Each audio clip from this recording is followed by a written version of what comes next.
Finding someone to chat to.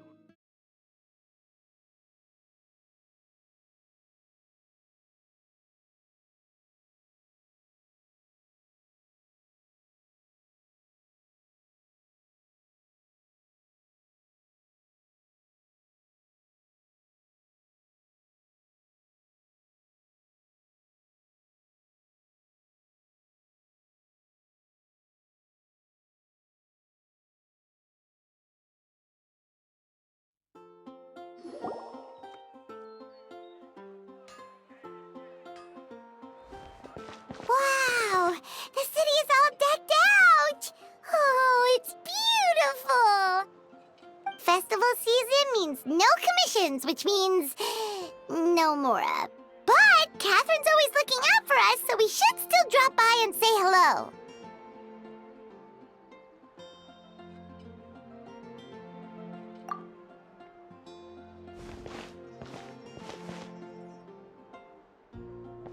Greetings, traveler.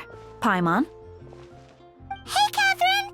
Still doing the whole no commissions during windblume thing? In general, yes. The people of Mondstadt don't delegate their work to others this time of year. But...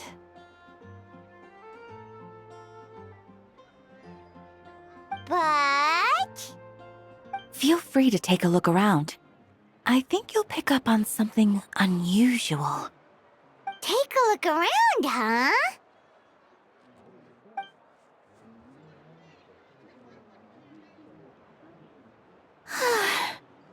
It's finally windblume. And here I am ruining everything. You're a bit tired. No big deal. Give it some time. How about doing something fun tonight? We could take a stroll or go stargazing. Stargazing? Like we'll find a spot. You know people start reserving places on Star Snatch Cliff the moment the sun goes down. Sorry, I'm just not in the mood. I should go. Whoa! Something's off with Beatrice. She would never give up a chance to talk to Quinn. This is weird. Oh, you're leaving? I can walk you home. No, it's okay. Thank you. I just need some time to myself. Besides, there's still something I need to do. The truth is, Quinn, not long ago, What is it? Is there something wrong? Never mind. It's nothing. Actually, Quinn, I think we should stop seeing each other for now. Huh? Wait, are you saying we can't be friends anymore? I thought we were best friends. Did you see that? Beatrice ran off without looking back. Oh, we go adventuring in other nations for a bit, and one of Mondstadt's best friendship stories is already over? So, is this what you meant by unusual, Catherine? This is just one example. Beatrice has been feeling down for days. But that's not all. Oh, it's the honorary knight in Paimon. Is something wrong? You don't look so good. I know a knight should be stronger than this, but I haven't been feeling right lately. I just can't focus. I started sleepwalking out of nowhere. Sometimes I'd even wake up in the middle of the night standing in a random location outside. You should see a doctor. I did, but all the tests came back normal. The doctor said I'm fine. Yeah, I even consulted Miss Barbara at the church, but her conclusion was the same. In any case, she was kind enough to pray to Lord Barbados for me to get better. Is it because I saw something I wasn't meant to see? Sorry, this is for me to figure out. It is windblume after all. Anyway, I have patrol to finish. Until next time, you two.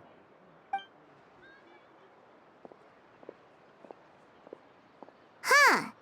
Is it something in the air, maybe?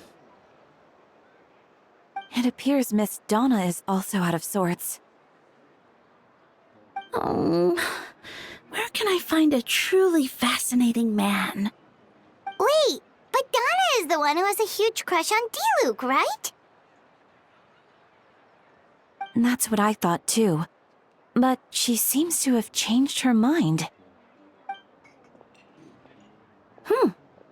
Is that Captain Kaya? Huh. Now that I look at him, he's exactly my type. How come I never felt this way before? I'm flattered, Miss Donna. Although, I do wonder whether that was intended for outside ears. Oh, no. Of course not. I'm sorry, Captain. Just pretend I didn't say anything. And, have a happy windblume. I intend to, my dear. But first, a question, if you don't mind. Why the sudden change of heart? I was under the impression Master D-Luke was the object of your affections. Good question, Kaya. So, you knew about that? Well, Master D-Luke came into the city not too long ago, but when I saw him, it was like the butterflies just weren't there anymore. If I had to compare it to something, it would be like waking up and realizing you're married to a man you don't love. But then I saw you, and it wasn't that something was different about you. I can't really explain it. It was just a feeling. I understand. And I'm flattered I was able to bring back the butterflies. But I do need to see to some business, so I'll take my leave. Oh, here he comes. Well, surprised to see us? Not at all. You are the exact two people I've been trying to find. So, Traveler, Paimon, how have you been? The answer to that requires a private conversation. Catherine, do you mind? Not at all. Have fun, you three. So, you said you were looking for us. Yes. Jean sent me to find you when she heard you were back in Mondstadt. But let's discuss the finer details back at headquarters.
Ah, Kaya, you found them.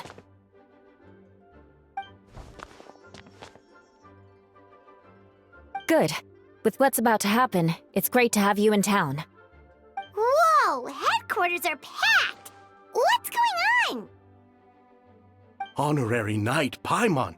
Oh, it's an honor to meet you. I believe introductions are in order? Allow me. You have Note, captain of the 2nd company, Skyron, captain of the 3rd company, Eula, captain of the 4th company, and me, of course, captain of the 9th company. Oh, you're all captains? That's right. Master Jean is waiting for you inside. She'll explain everything. Jean! Traveler, Paimon, thank you for coming. Ah, yes, that would be the captains. You know a few of them already, but I'm sure there are some new faces. There have been a number of incidents in Mondstadt. In order to wrap up the case, I gathered all the captains of the Knights of Favonius together to hold a trial. A trial? But this is Mondstadt, not Fontaine! I can understand the confusion. You've never participated in one of our trials before.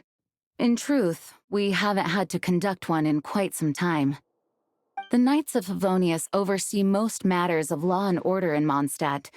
Of course, in the interest of fairness, major cases are tried jointly with the Church. Under the guidance of Barbados, the Knights uphold chivalric justice in the spirit of our order, and the Church carries blessings and goodwill wherever the wind can reach. In today's case, requires a joint trial by both parties. Which means it's a serious one. So, do you need our help?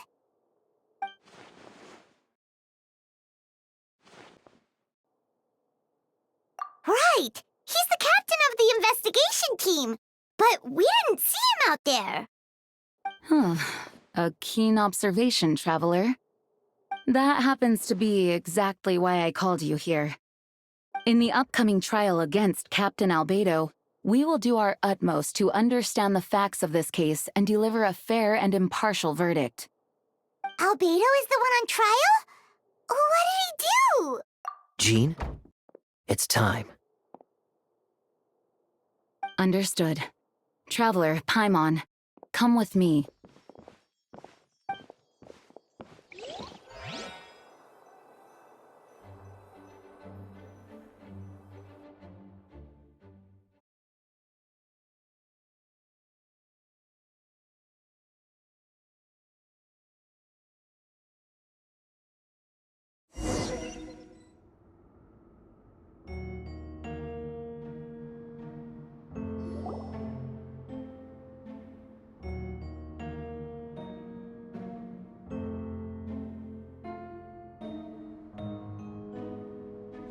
Please, sit wherever you like. I only ask that you remain calm no matter what you hear. I need to head over there. Don't worry. The trial will be fair.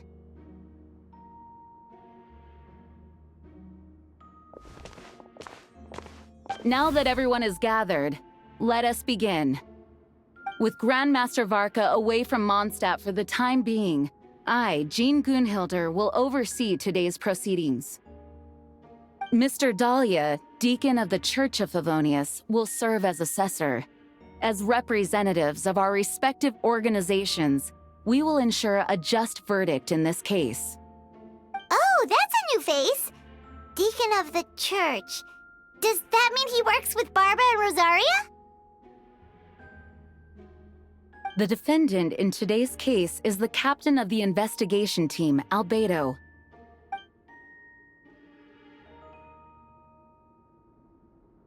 Certain aspects of this case are classified, and it remains uncertain whether the alleged victims are citizens of Mondstadt. As such, this trial is not open to the public.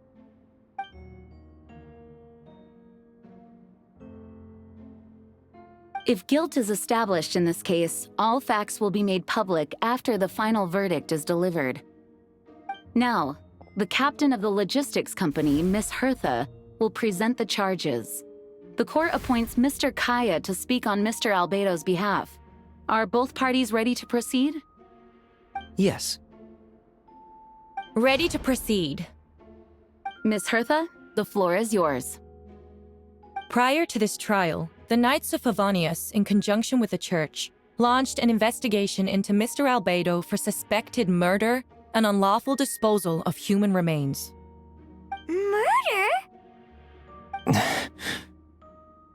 A witness stated that, 11 days ago, in the middle of the night, she saw the defendant southeast of the city gates, dragging a large object she later identified as a human body.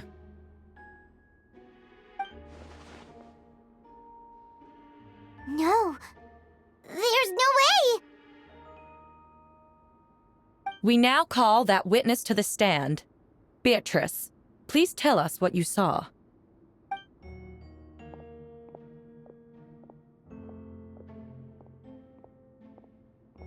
Well, I was out late that night on business.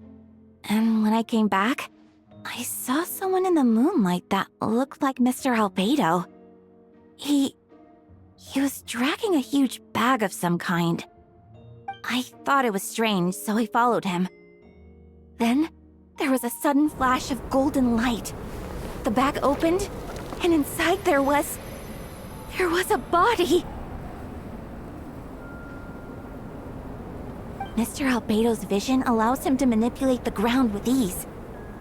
So he buried it, and then removed any traces on the ground. Before he left, it seemed like he looked in my direction. Maybe it was just my imagination, but I was terrified thinking he might kill me too. Luckily, he didn't see me. I now turn to the defendant. Describe your whereabouts that night.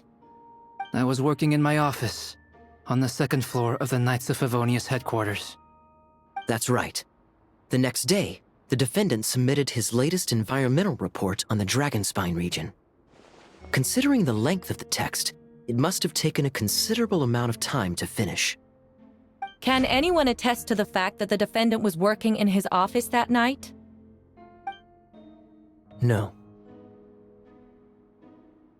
Then the length of the report is not a sufficient alibi.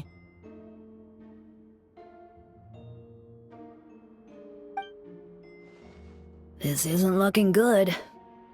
If the crime did occur as you described, then what about the body? You mentioned the joint investigation. Well, was the body recovered? Not yet. In other words, you dug up the location Miss Beatrice described and found nothing. You don't find that suspicious? I know what I saw. I'm telling the truth, Miss Hertha, I swear. Also, didn't you say that speaking out would help protect the people of Mondstadt? Otherwise, I'd never put myself out here like this. You're doing the right thing. Besides, the investigation wasn't fruitless. A single man's shoe and a torn piece of fabric were found in the bushes near the crime scene. The same location the witness described. If no crime occurred, then is all this just a coincidence? And yet, no victim has been identified, correct? It's true. No one has been reported missing. However, Miss Beatrice harbors no ill will toward the defendant. Her testimony clearly points to a crime, and she has no reason to lie. Does the defendant wish to say anything in response? You may believe otherwise, Miss Hertha, but I did not kill a single person. As a knight and the captain of the investigation team, I have a duty to protect Mondstadt and its people. You accuse me of murder, but there's no body or motive. The defendant raises an important point. Motive. Yet, I must be frank, not all murders are premeditated. Spontaneous conflict can also have unforeseen consequences. Nevertheless, I don't intend to prosecute this case on circumstantial evidence alone. Which brings me to the second charge against Mr. Albedo. Second charge? Please proceed.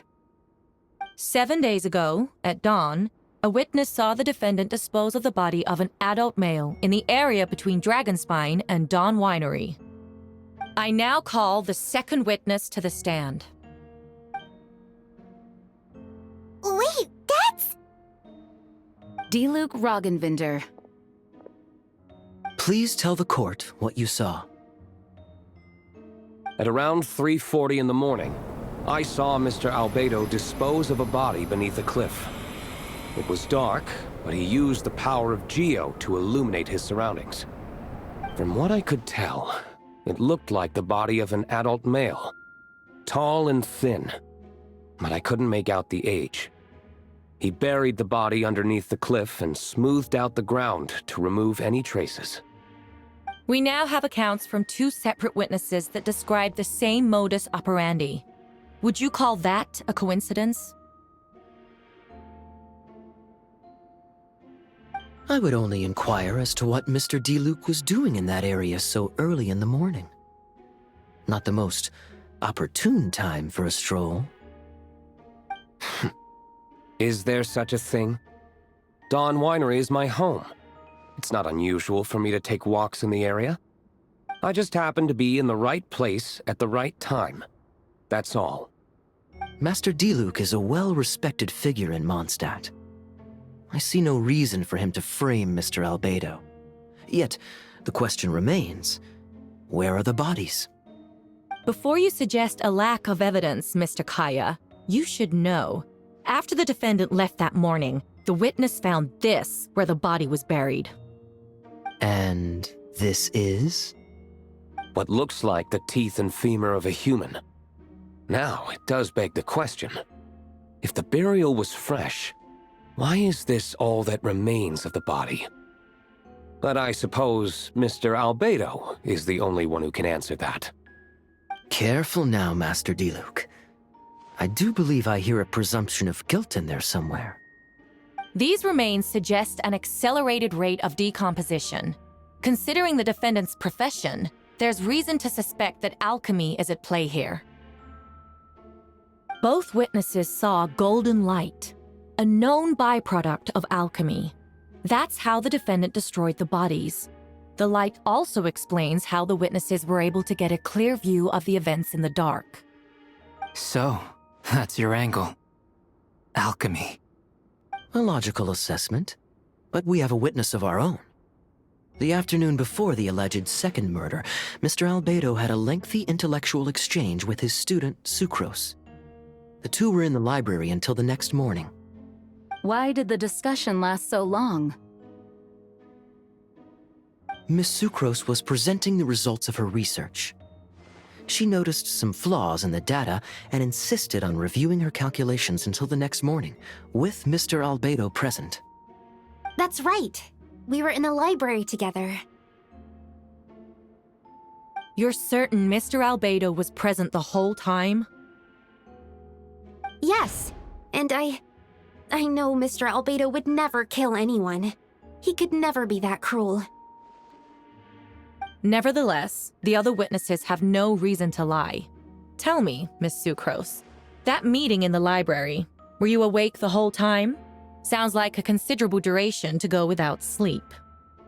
Oh, I do hope you can be truthful with us. It concerns the safety of countless Mondstadt citizens. A crime like this cannot go unpunished. I'll take it from here. During our meeting, Sucrose did fall asleep not long after midnight.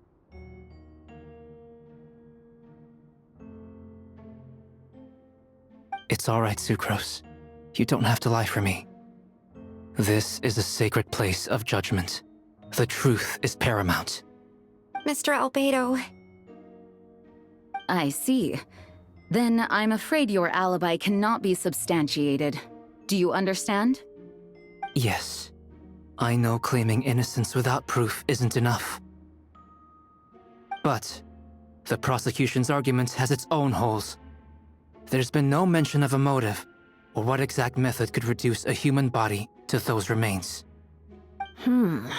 No conclusive evidence of guilt. but the witness accounts do match to an extent that can't be dismissed. This is a tricky one. Allow me to submit another piece of evidence.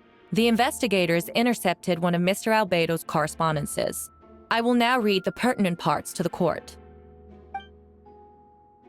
A correspondence. Oh no, that envelope does look like it belongs to Mr. Albedo. I have never abandoned the subject of human research. In fact, delving deeper into Dragonspine has led me to realize that the concept of life could be further expanded and transformed into that of birth. The mystery of human birth is often linked to death. As such, death is the most suitable material for the creation of new life. To that end, we must engage in a process of putrefaction and refinement. Putrefaction and refinement. Is that in reference to an alchemical process? The letter continues. Experimental trials have been carried out in the northwestern part of Dragonspine, in the area southeast of Mondstadt's main gate. The data is as expected. Just as you endeavored to do, I too shall take up the path of creation and break through current limitations to reach a new realm of living beings. I trust the investigators have confirmed this to be the defendant's handwriting, and that the letter makes more than passing mention of putrefaction and refinement. Correct. Not to mention, the locations indicated in the letter match both crime scenes. What more can we trust than the defendant's own words? No, it can't be true.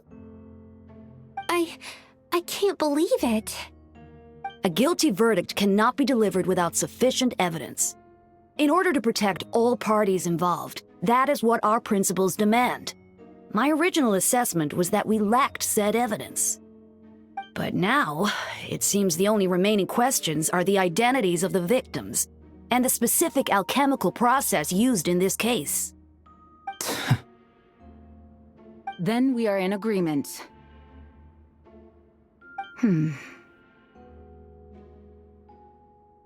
The evidence is conclusive. On the charges of murder and unlawful disposal of human remains, the court finds the defendant guilty.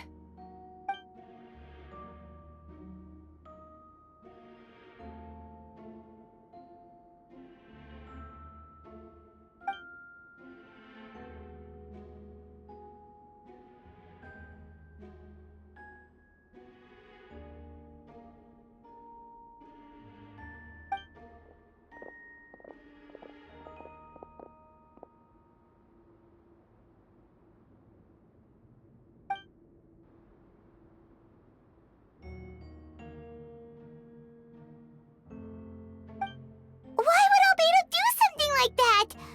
Oh, this has to be a nightmare.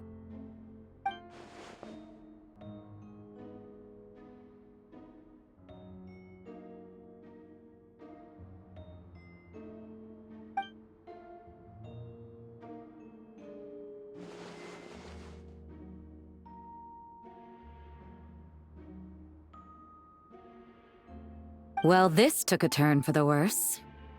Rosaria! Oh, when did you get here? I've been here the whole time. I happen to have a message to pass along. Yes.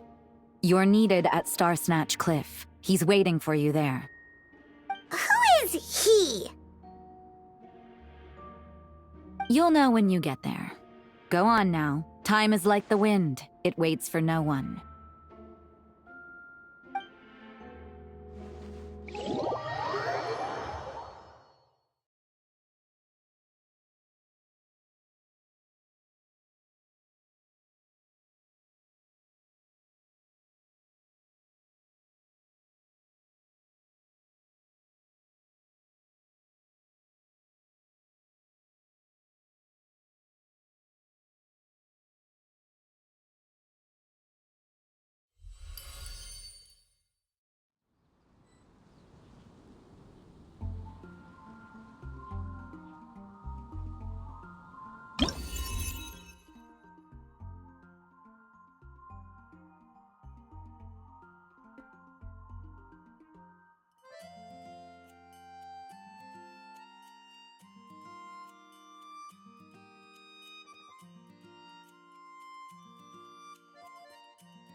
Traveler, Paimon!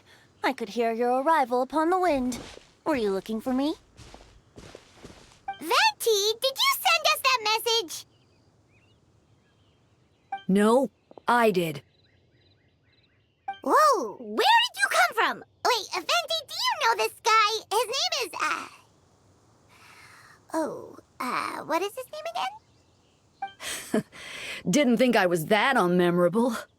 I'm Dahlia, Deacon of the Church of Favonius, and Herald of the Animo Archon Barbados. Not gonna forget next time, right? That's right. I noticed you during the trial. The legendary honorary knight. You seem to have a lot of thoughts on your minds, so I thought we should have a chat. After all, I am the Herald of Barbados. If the people of Mondstadt are in danger, I should keep the Animo Archon in the loop. Wait then, you know about... About what? The fact that my tavern-hopping nomad of a friend is Barbados himself? Don't worry, Dahlia and I are close. He knows everything. Besides, a god needs someone to communicate their will in a formal setting, and no one does that better than Dahlia.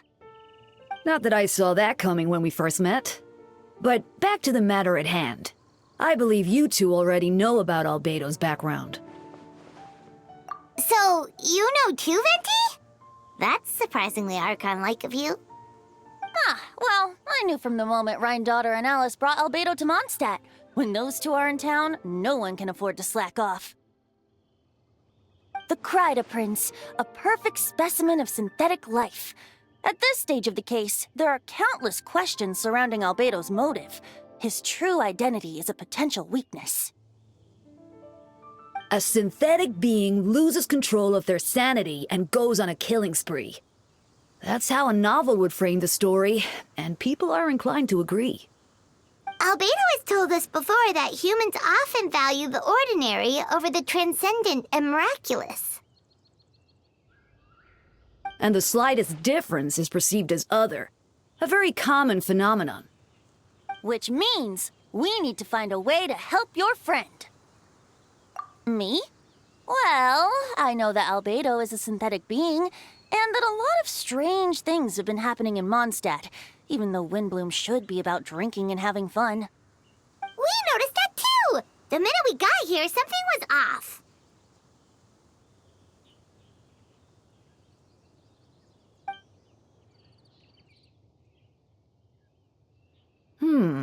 I've picked up on most of those too.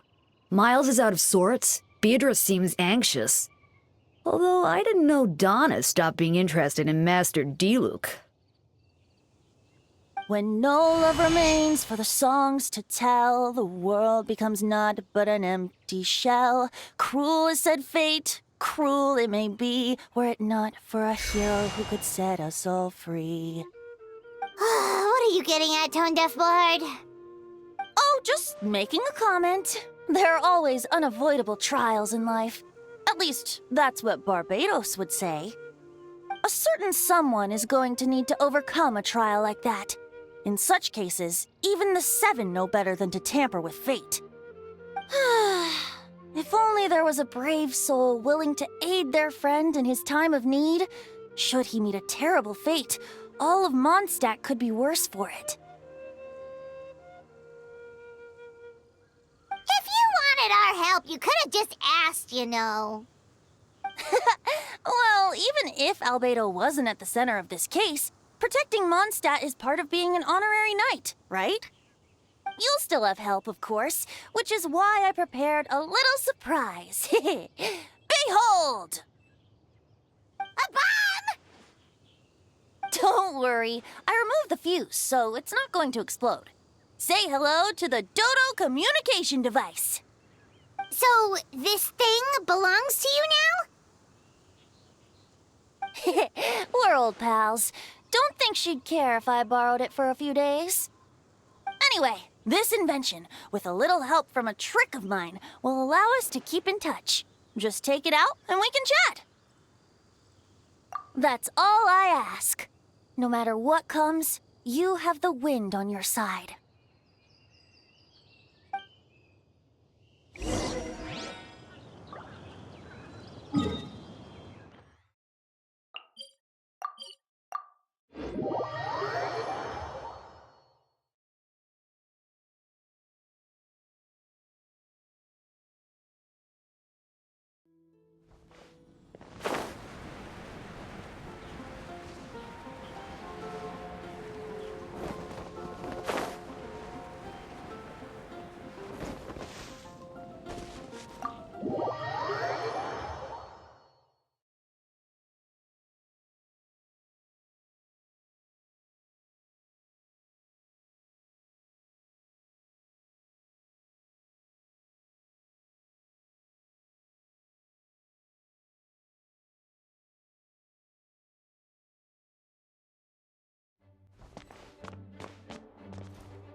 I know you all must be shocked, but the evidence is solid.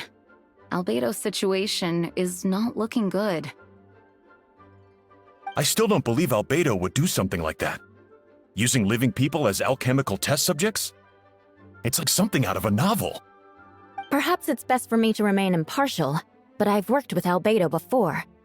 He's an alchemist, not a sadist. This version of events is as hard for me to accept as anyone. But Varka once said Albedo is very different from the rest of us. Perhaps there are things we still need to learn about him. Let's see what Albedo has to say for himself first. Would you mind giving me a moment, everyone? A private matter requires my attention. Hey, Jean! Traveler, Paimon. Perfect timing.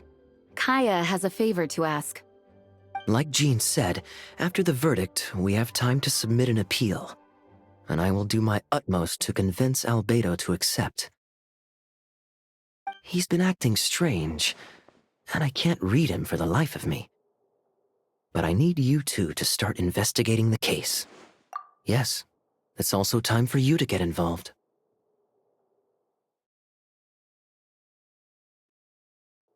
No. We'd like you to launch an investigation of your own. I'll continue working on his defense in the meantime. If you find anything that might help his case, just let me know. I know it's against the spirit of the season to task you with this, but Albedo is a trusted member of our ranks.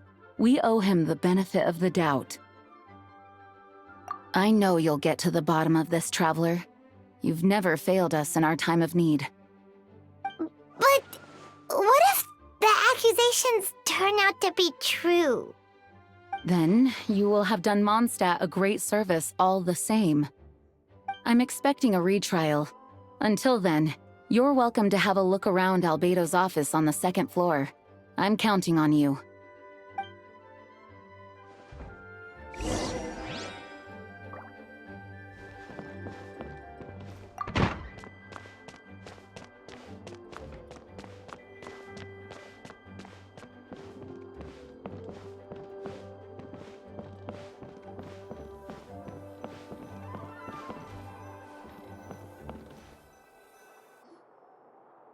Wait, Captain Kaya! Surely I can't just... These two are here on Jean's orders. She asked them to investigate Albedo's office. Oh, in that case, head on in.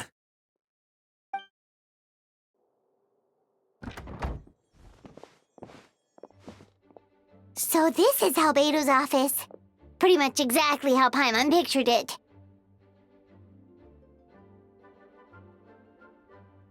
All right. I have some work of my own, so I'll leave you to it. Good luck, you two. Right back at ya.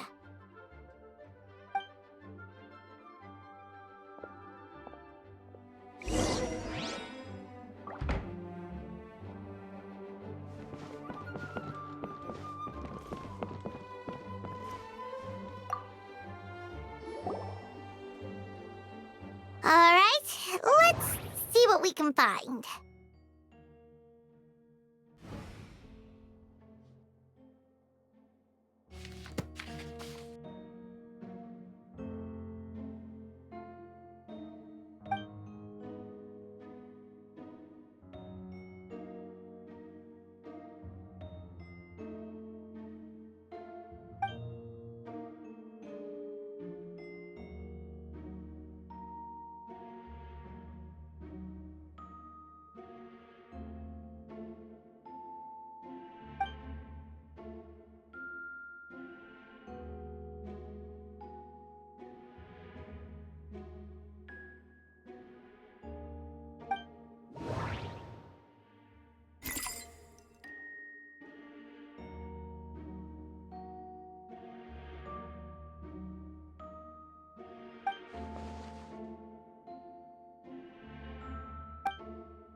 Nope.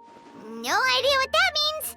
Not sure if it's too hard for Paimon or too hard for anyone outside this line of work.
Human transmutation? Is Albedo seriously looking into that? Ooh, Paimon doesn't want to think about that.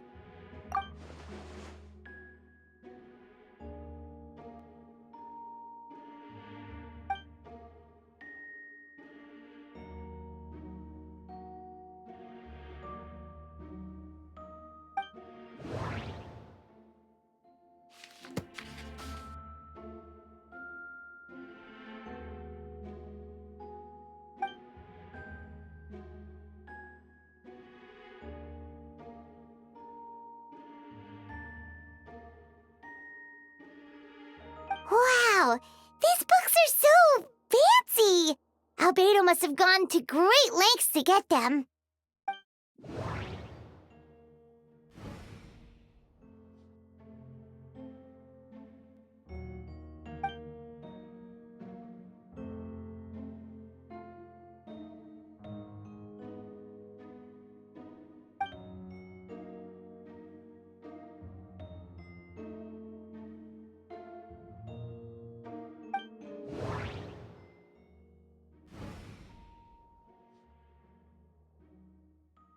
Wait, it looks like there's a hidden compartment under the desk.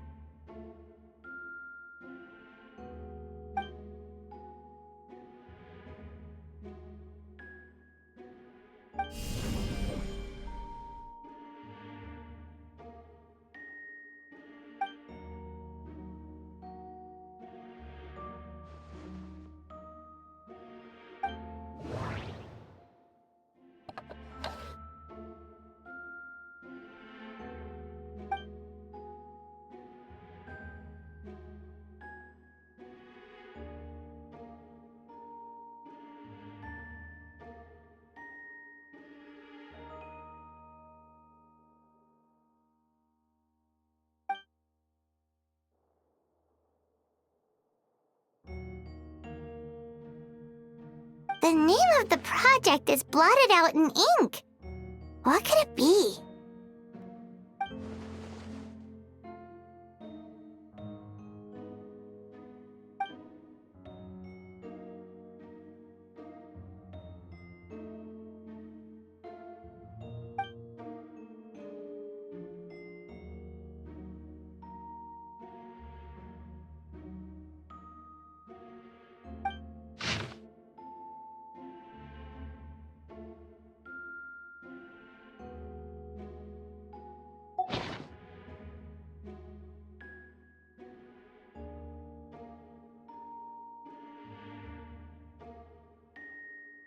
Huh.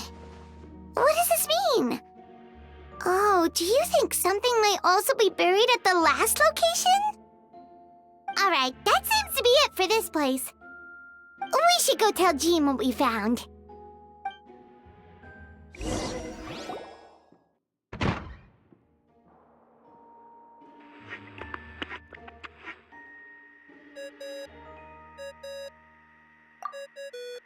Oh, Vent is calling! Let's answer!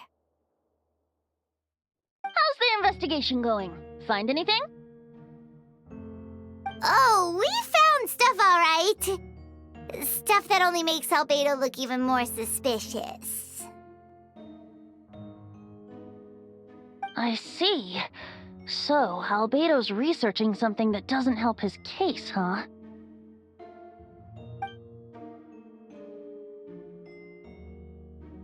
Not promising. We should be grateful Albedo's true identity remains hidden. If it gets out that he's one of Rhindaughter's creations, there'd be no separating him from her past.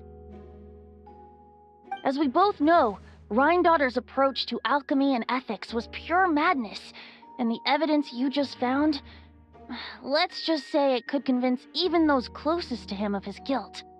Perhaps even you. Then it comes down to trust. Do you trust Albedo? Yeah, he's our friend. We should keep the faith. And if he really is the culprit, he must have had a reason, right? Maybe he's just not allowed to talk about it. Yeah, that must be it. Either way, a fair investigation means coming to a conclusion presented by the facts.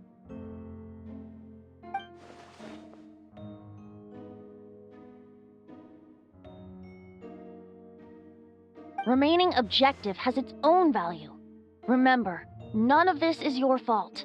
Just report back with an honest assessment of the facts. Yeah. Well, let's go find Jean and tell her what we learned.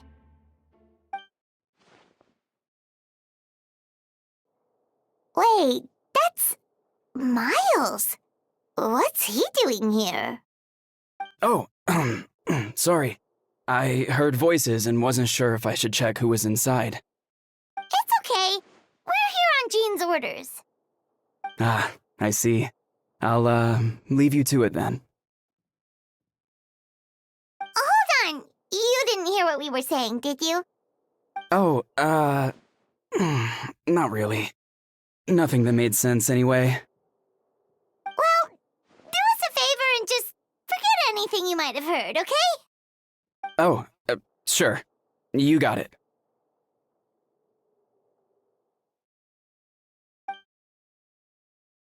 That map we found in the hidden compartment seems important. We should check out the marked locations.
We should be getting close. Oh, look over there! Something seems off.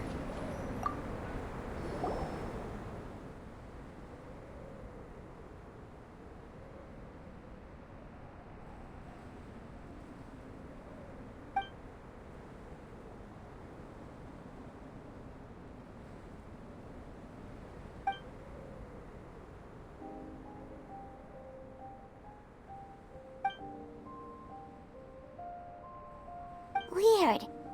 There's a hole, but no body. The prosecution's argument is that Albedo used alchemy to destroy the bodies, but this location is different from the other two. Why not fill the hole, or smooth out the ground like the other places?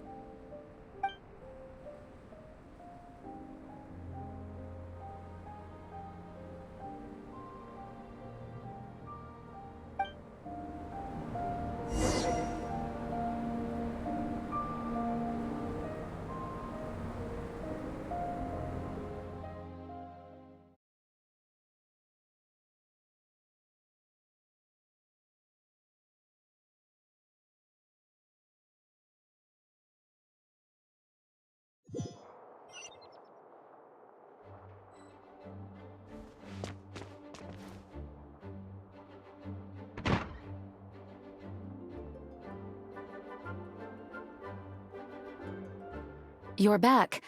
Did you find anything? Yeah, but none of it helps Albedo's case.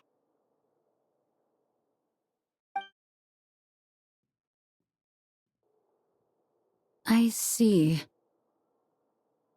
A complicated result, but your efforts are appreciated.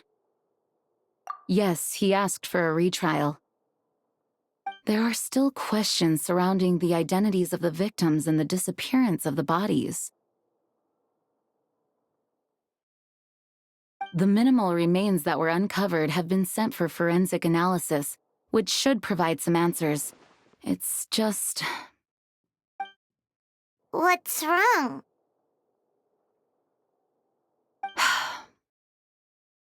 If the victims turn out to be Mondstadt citizens, the situation becomes all the more serious. The second trial would likely have to be open to the public. And I doubt public sentiment will be in Albedo's favor. Yeah, not when the charges are so serious. The second trial is set to take place in 2 days. I hope you consider attending this one as well. Of course, we'll be there. In the meantime, we should all just stay positive. Well said. When the time comes, I'll carry out my duty to the best of my ability.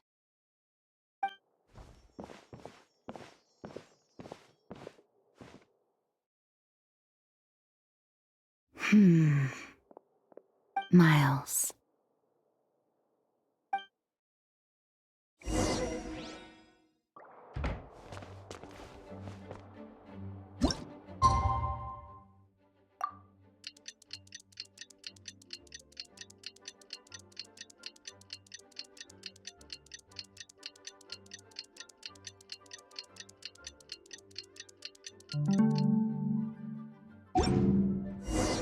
We should meet up with Jean.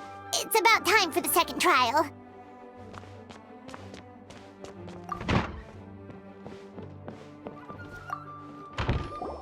Ah, you two. Let me know if you're ready and we'll head out. All right, follow me.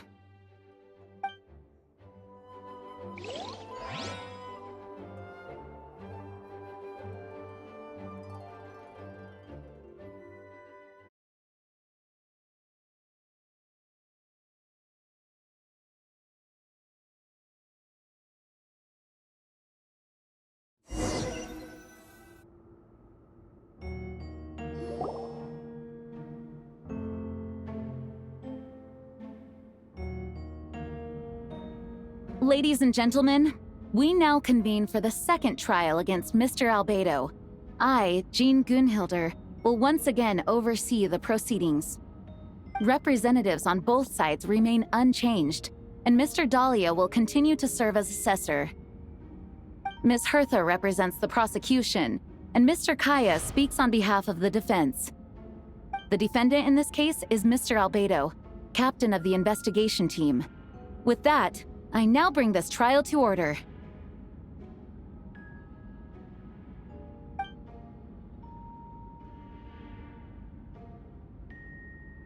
Miss Hertha, have the investigators made any new discoveries? Yes. We sent the teeth and the femur bone found at the scene to the church's medical office, and were able to conclude that these are, in fact, human remains. In addition, the investigators were able to identify several Mondstadt citizens who appear to have been missing for quite some time. Forensic analysis of the remains allowed us to pinpoint the age and gender of the deceased. Interestingly, one of the missing individuals matches that profile to a T. The medical office couldn't spare the personnel, so Miss Rosaria is here to present the results to the court. Hanselman, male, 46 years old. Marital status, single. Occupation, hunter. Consistent with the conclusion in the last trial, his disappearance went unreported, likely due to his lack of relatives. In addition, medical records show that he sustained a mechanism-related injury to his leg 3 years ago. The damage on the femur bone Mr. Diluc found is consistent with such an injury. Therefore, we can conclude that one of the victims in this case is Hanselman. A specialized technique was likely used to accelerate the rate of decomposition. Is it reasonable to assume this technique to be alchemical in nature? Alchemical or magical. Both are possible. Thank you for your testimony. The identity of one of the victims is now confirmed. But what about the defendant's motive? Considering what he wrote in the letter, we can deduce that the defendant needed subjects for an alchemy experiment. Who better than individuals whose disappearance would go unnoticed? In other words, he sacrificed the good people of Mondstadt for his own gain. A truly vile act. In addition, another witness has agreed to testify. Miss Donna, if you would. Not good. Wait, Donna from the flower shop? I'm sorry it took so long for me to come forward. But the night Master Diluc saw Mr. Albedo, I was there too.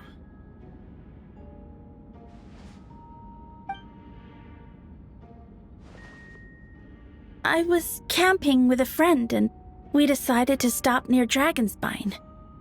I couldn't really get comfortable that night, so around dawn, I decided to go for a walk. And that's when I saw Master Diluc. I thought it might be nice to, chat. So I headed in his direction and then I saw it. Someone at the bottom of the cliff was getting rid of a body. I was terrified the person might see me. Even after I fled, I couldn't shake that fear. And I started to wish I never had a crush on Master Diluc in the first place.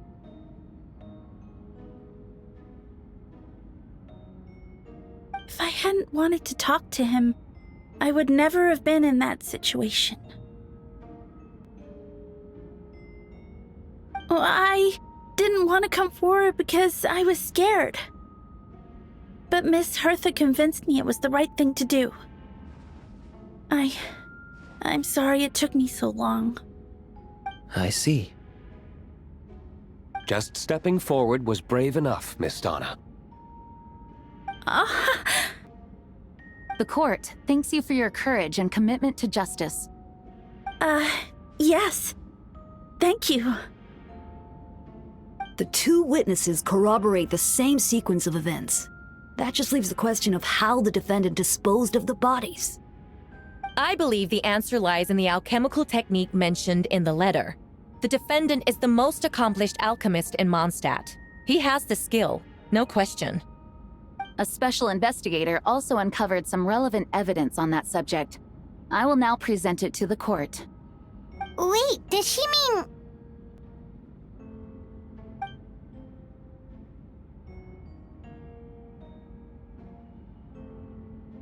The following are pieces of evidence uncovered in Mr. Albedo's office, the most important of which is this map.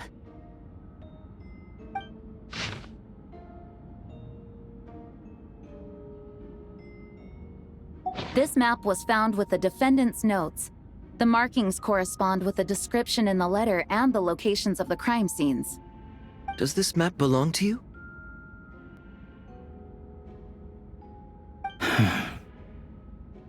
Yes. Were you the one who marked these locations? Yes. You do realize that's basically an admission of guilt, don't you? The evidence against you is nearly insurmountable. No. Since you uncovered that compartment, I might as well expound on the matter. We have witnesses and physical evidence. What could you possibly say in your defense? What I always have. I never killed a single person. Ugh, you have some nerve. Saying that when the evidence is stacked against you? Miss Hertha, you've presented a meticulous and convincing case. I'll give you that. But I will not admit to something I didn't do. So, what? You're just going to bombard the court with excuses? That's a rather dismissive way to refer to an innocent man speaking in his own defense. Besides, I'm not making excuses. I'm exercising patience. That won't make the charges against you disappear, Mr. Albedo. Perhaps not, but patience comes with its own reward. It's easy for things to remain buried in snow. until someone comes along and brushes it away.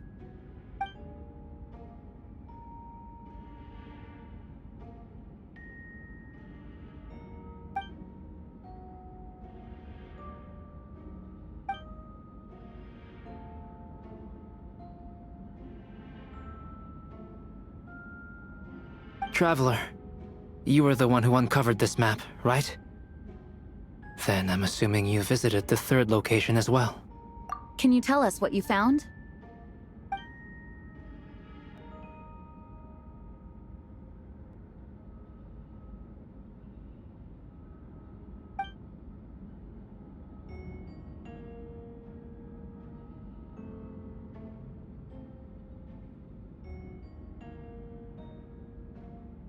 Then, there must also have been a body.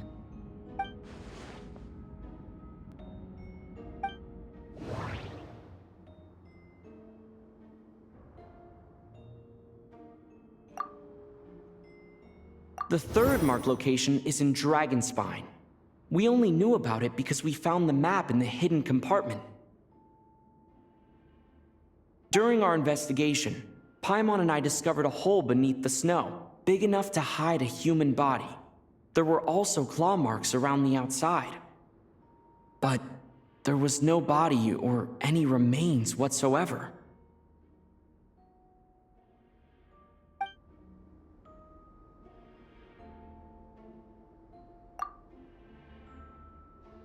The first marked location is near Mondstadt. Beatrice saw Albedo use alchemy to dig a hole and bury a body there. A single men's shoe and a torn piece of fabric were found in the bushes nearby.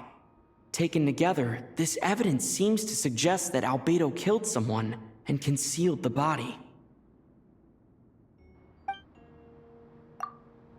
The second marked location is between Dragonspine and Dawn Winery, where D-Luke saw Albedo bury the body of an adult male. D-Luke described nearly the same events as Beatrice. There's no reason for them to collude against Albedo, so their testimony should be trustworthy. D-Luke found teeth and a femur bone at the scene, and Donna confirmed his version of events because she was also there that night. The two should have no reason to set Albedo up. Despite her crush, Donna wouldn't lie about something like that just to get D-Luke's attention. Not to mention, Donna has been acting strange since before the trial. According to the forensic results, the teeth and femur bone belong to a Mondstadt citizen, and the witness account suggests that Albedo was the last person to come into contact with his body. Did Albedo really use alchemy to reduce the body to a few bones? And does that mean he's the killer?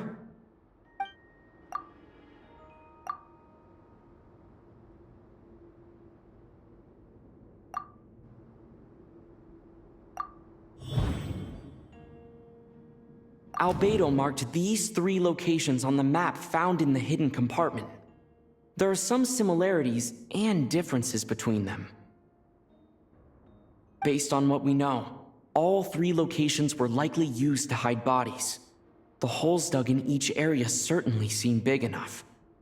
But unlike the first 2 locations, there were claw marks around the hole in the third location, and no witnesses saw anything happen there. Dragonspine is home to all manner of monsters and wild animals. Could some kind of creature have dug up the body?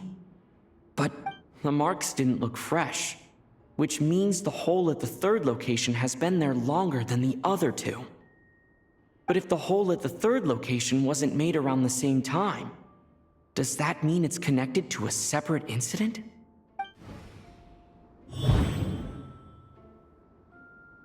Most people know Albedo as an alchemist and the captain of the investigation team.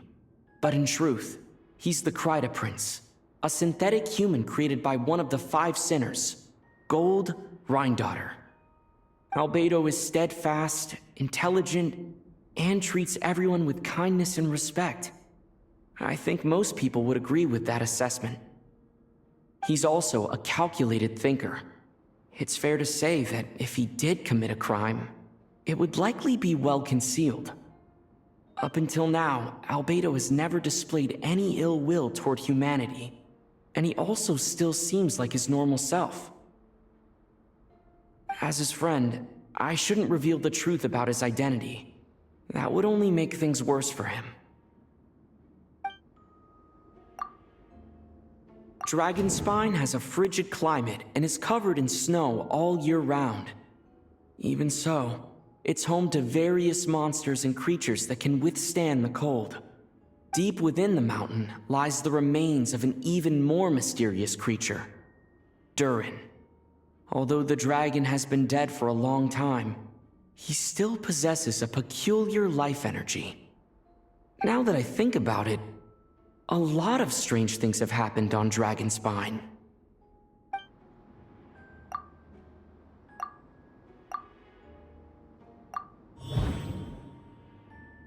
I almost forgot. Paimon and I once encountered someone on Dragonspine who looked exactly like Albedo, and we weren't the only ones. Wait a second. Someone who looks exactly like him.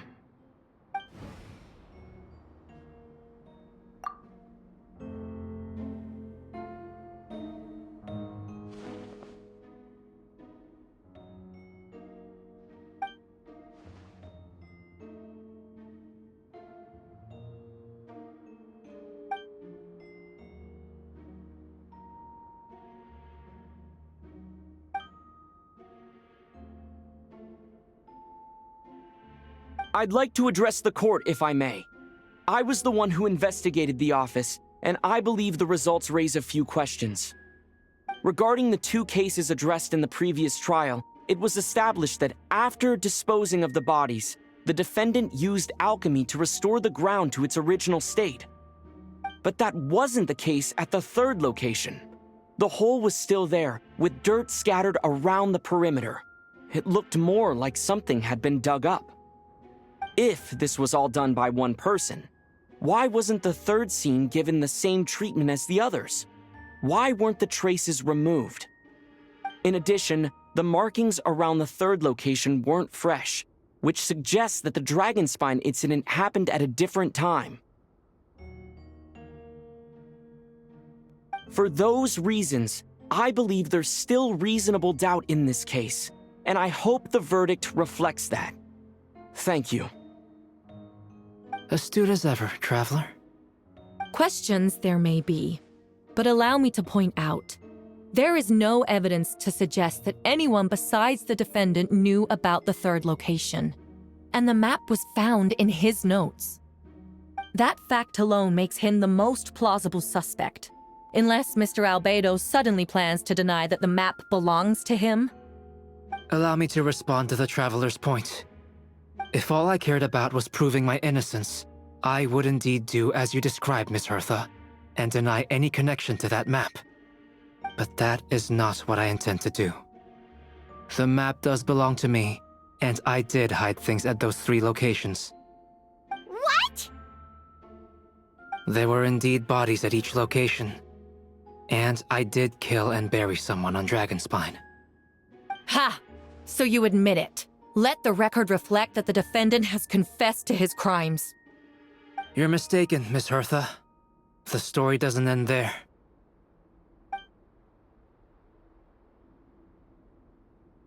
Some time ago, I encountered an uninvited guest on Dragonspine.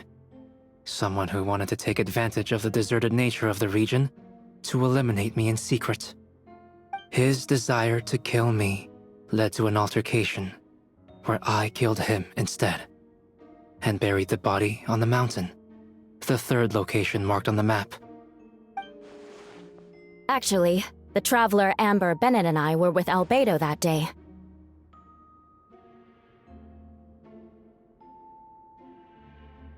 The Adventurers Guild was holding an event on Dragonspine. After it ended, we all left the area. If the person Albedo is referring to is different from the one we encountered on the mountain, then the altercation must have occurred after we left. This only proves that the defendant is guilty on all counts. Those innocent people, their blood is on your hands. No, You're wrong. You deny it?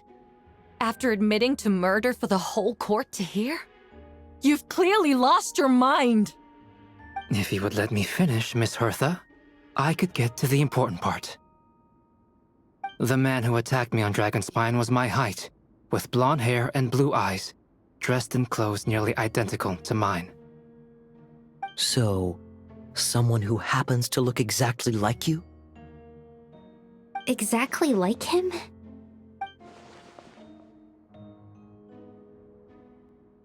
It's one thing to look similar, but for the clothes to be the same? What's going on? I don't want to be here anymore. Regardless, the important thing is that you admit to killing someone on Dragonspine. Yes, I killed someone that day. Someone who looked nearly identical to me. But I never said that someone was a person. I see. Then, it appears I need to withdraw my testimony. What? Everyone! I brought her! Wait, you... The person who just came in, isn't that Hertha?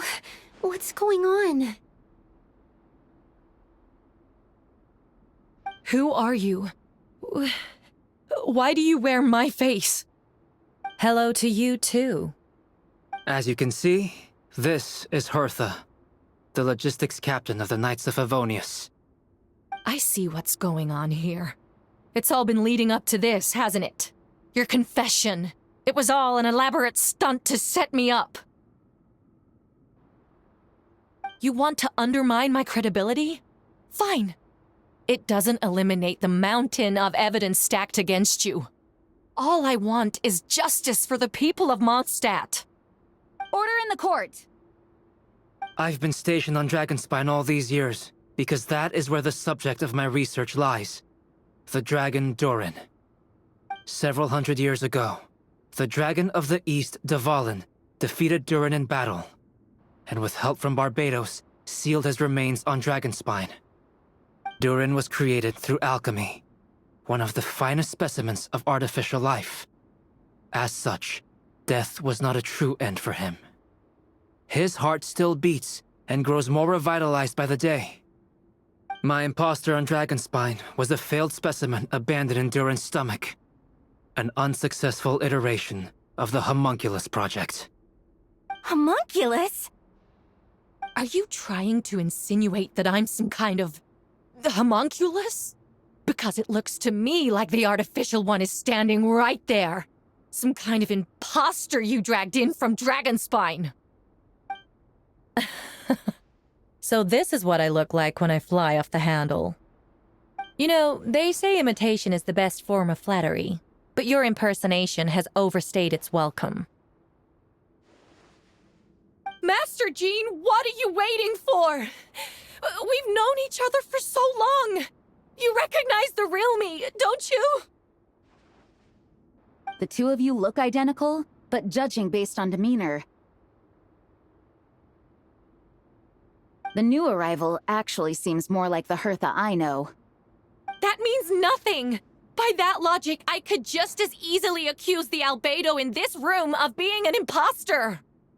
How do we know he isn't the fake one? A cold-blooded killer who replaced the real albedo long ago! Then, how about something only the real Hertha would know? The longest scar on my body. The knights who fought alongside me that day should remember where it is. I remember. Let's hear your answer. I'd like to hear Miles' answer first. Huh?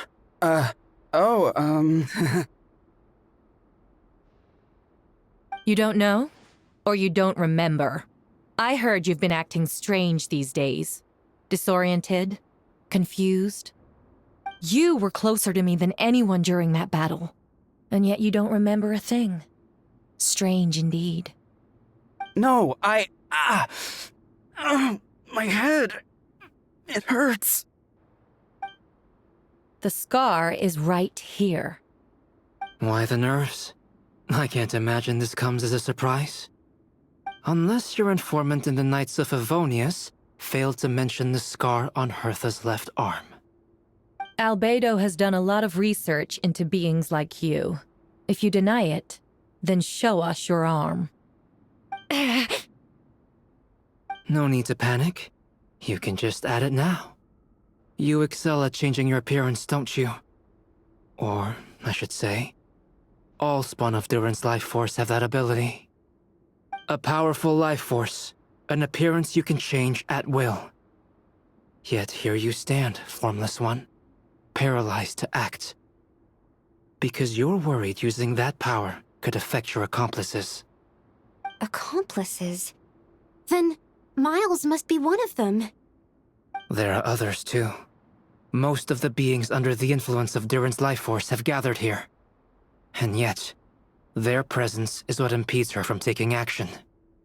Once you attempt to transform, all who surround you will be affected by your power. You can't control it, because in this network of living beings, you serve as the core. Show us your arm. Ugh! Have it your way! Whoa! Come on, let's go!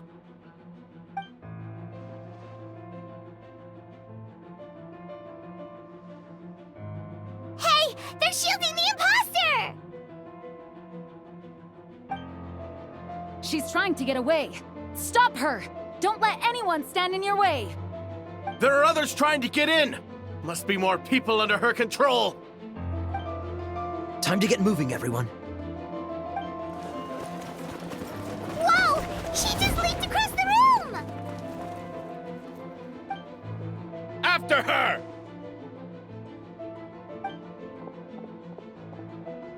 It's time.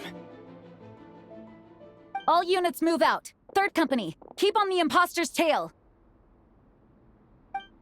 We finally have a chance to talk. But before I explain the events of the past few days, I'd like to make a few things clear. First, I never killed any of my fellow citizens, and I never used human remains as part of an alchemical experiment. Second, the events of the past few days were all part of a plan. Most of the members of our order were in on it. As for the witnesses, Master Diluc picked up on the situation long before today's proceedings.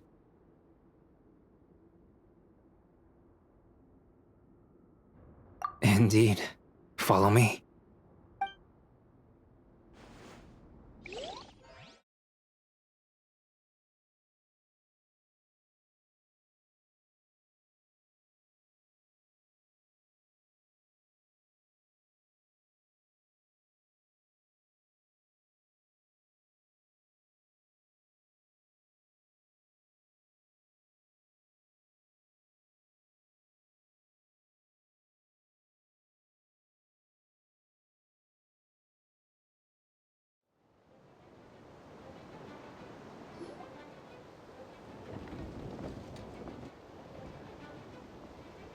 What? How are there monsters in the city? They are all monsters from Dragonspine. An attack is imminent, but fear not. We've been preparing for this. We've been monitoring the resurgence of Durin's life force. Its festering nature agitated these monsters. We knew it was only a matter of time before they advanced on Mondstadt. And so, we made preparations for an inevitable battle. I was hoping you two could join me and provide assistance in the battle to come. Of course. Where's our first stop? The top of the city wall.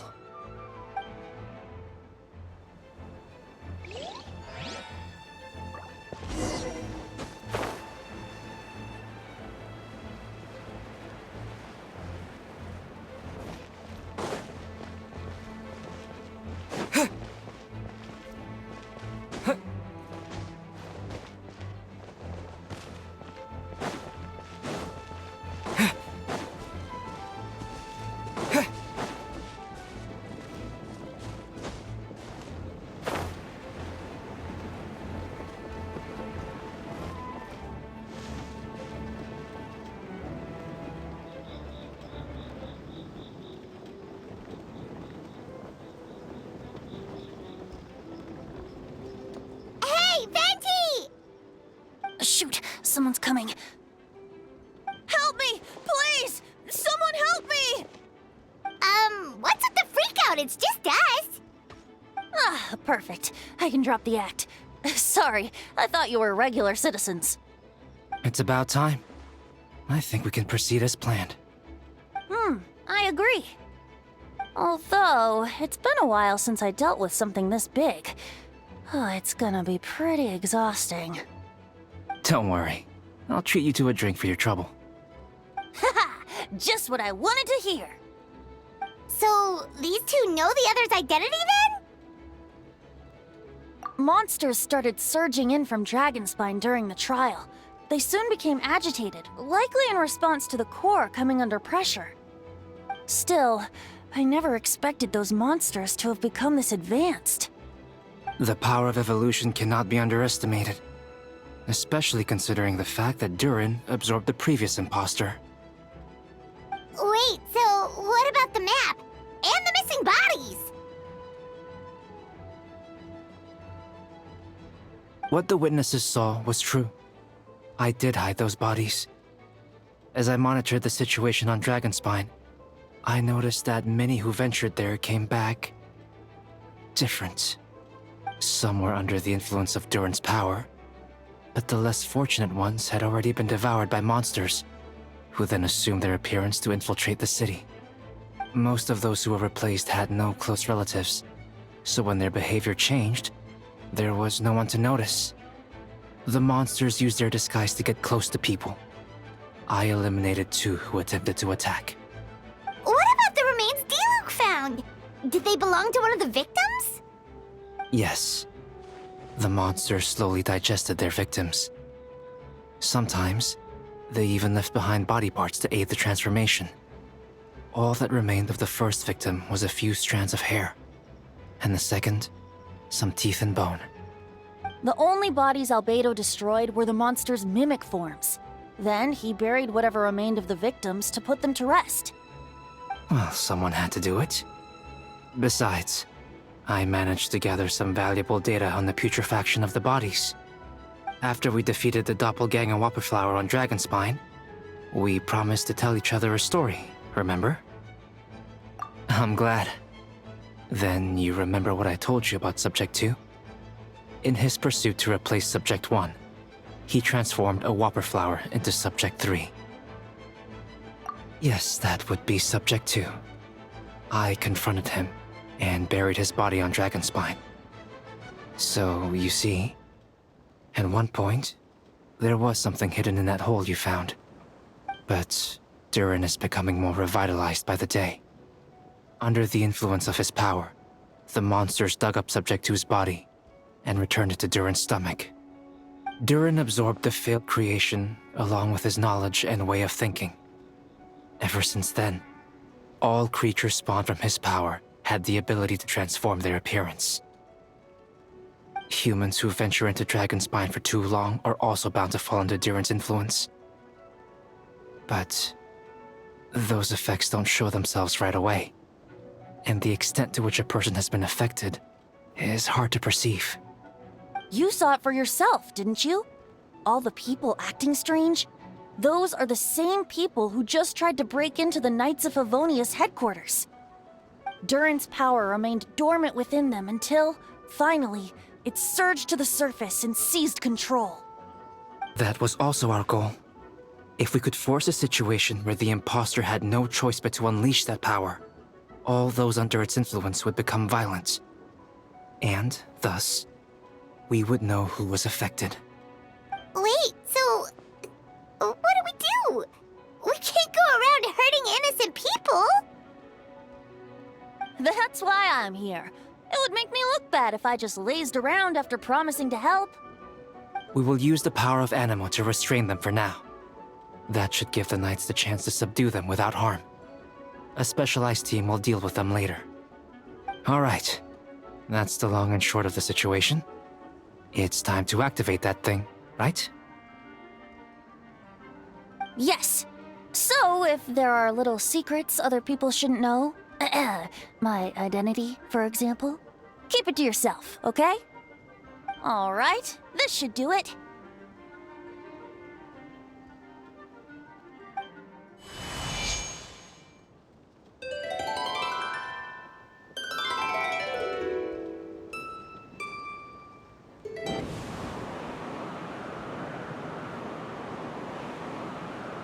Wind currents?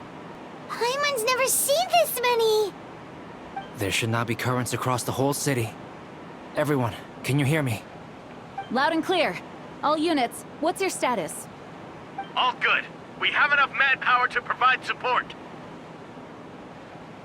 Requesting assistance at the side gate. Heading over now. Whoa! It's long-distance wind communication! How is that even possible? It's all thanks to Lord Barbados. With this blessing, we will succeed in defending our city.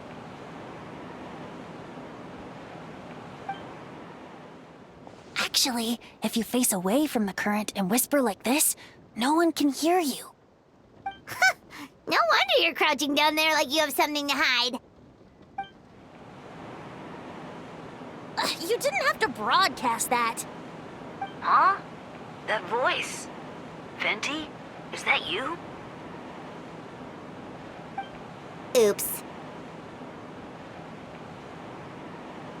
Oh, you know, just a wandering bard calling for help.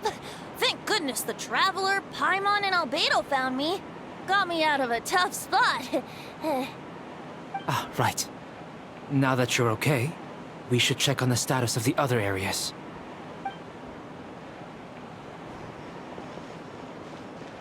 Thanks, friend. May the Animo Archon protect you.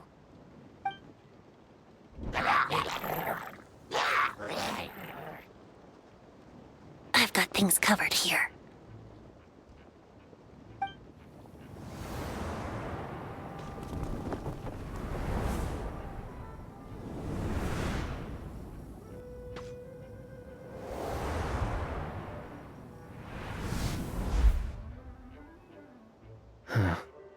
I don't like being in the middle like this. Especially on a bridge. Oh, look who it is. Get back!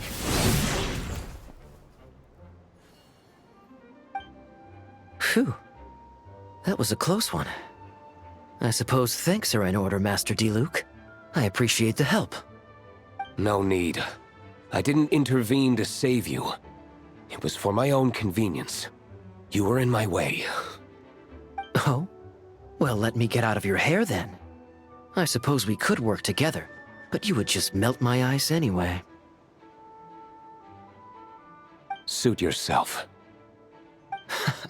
All right, tell me. When did you notice something was off? The first trial. Ah, because of the fake Hertha? No. Because of you. Me? What did I do? My defense wasn't passionate enough? No. You weren't nervous enough. Tell me then, Master Diluc. When do you think I actually get nervous? I suppose we'll see, won't we? Monsters, incoming. On second thought, best not to think about it.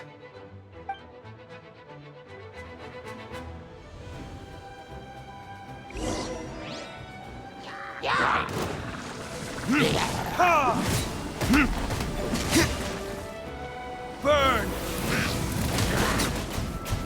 This moment will be frozen in time. Ha!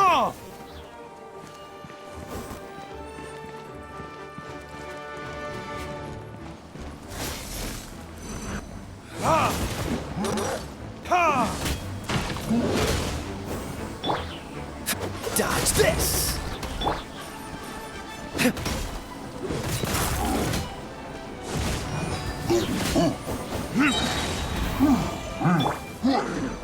Cool it! Don't push your luck. Ha! Oh, so sorry. Dodge this! Verdict is...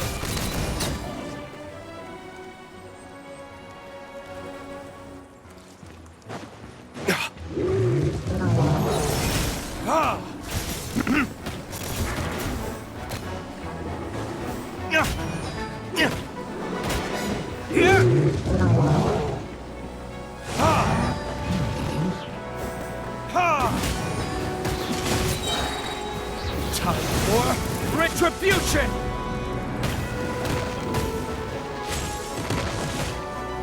Don't get frostbite. Freeze!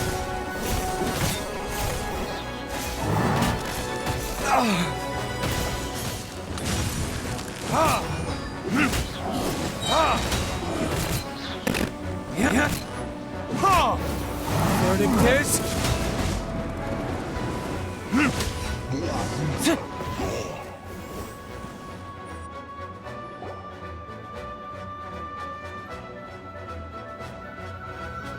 They're over there!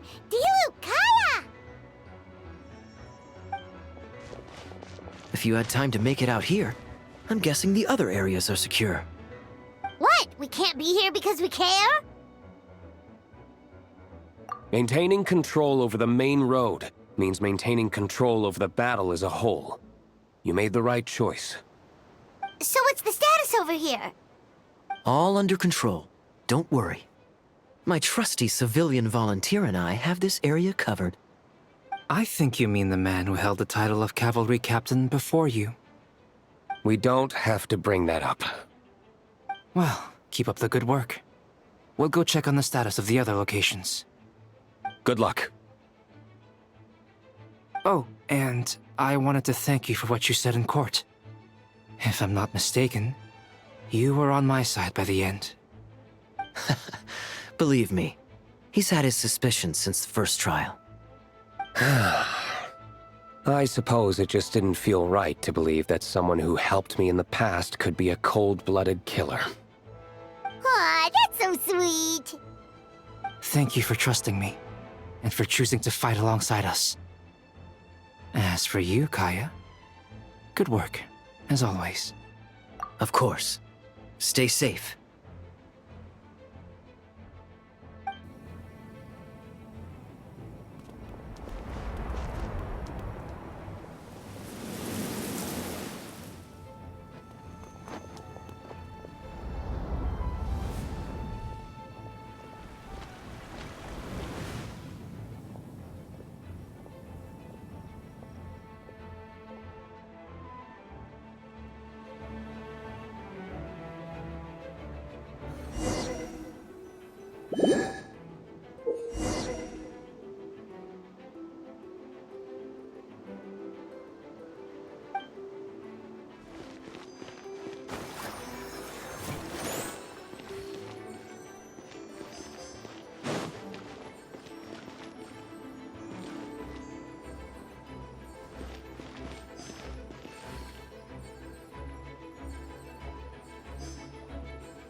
All right.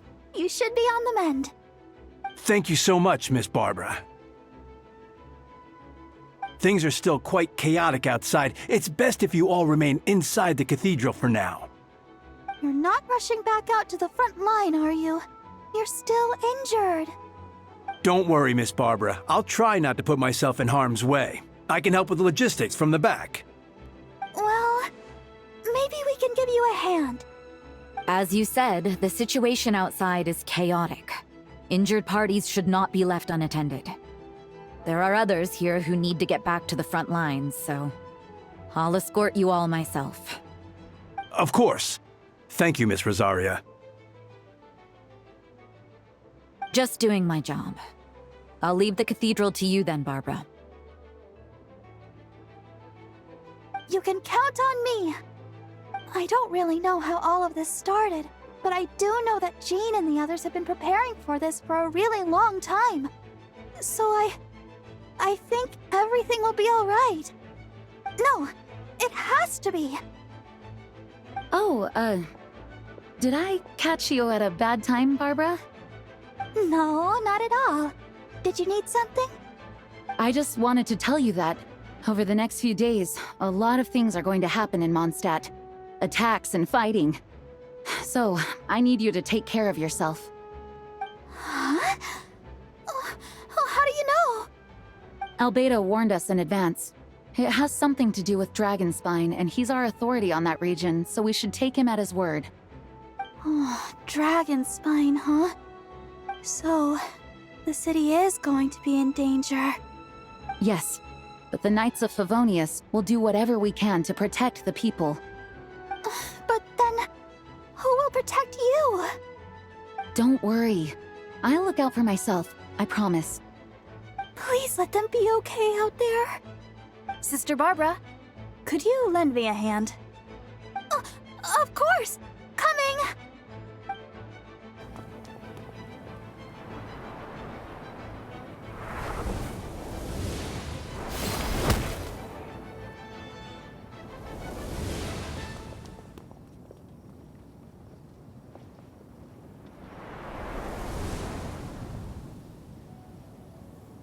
They're here! Prepare for battle! On guard, everyone! Incoming monsters at 11 o'clock!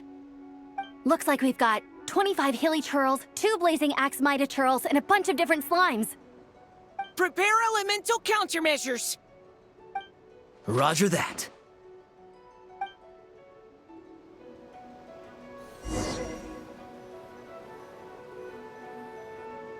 Yeah!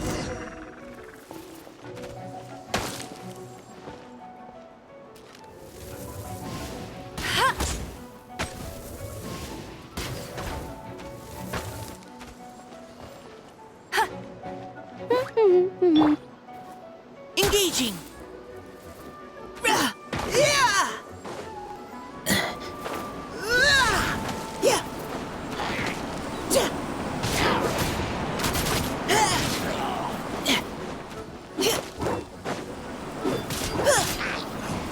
Final warning!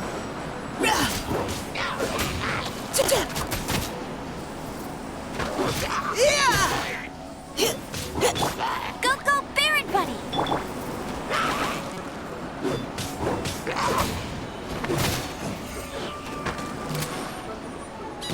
Precision strike!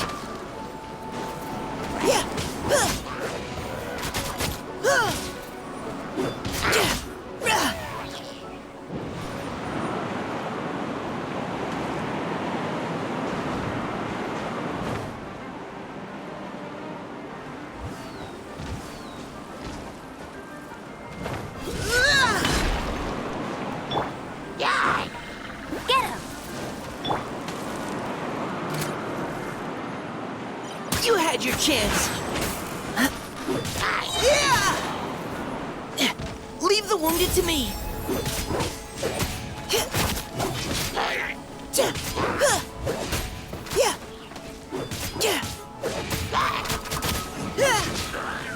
Providing cover fire! Go, go, Baron Bunny!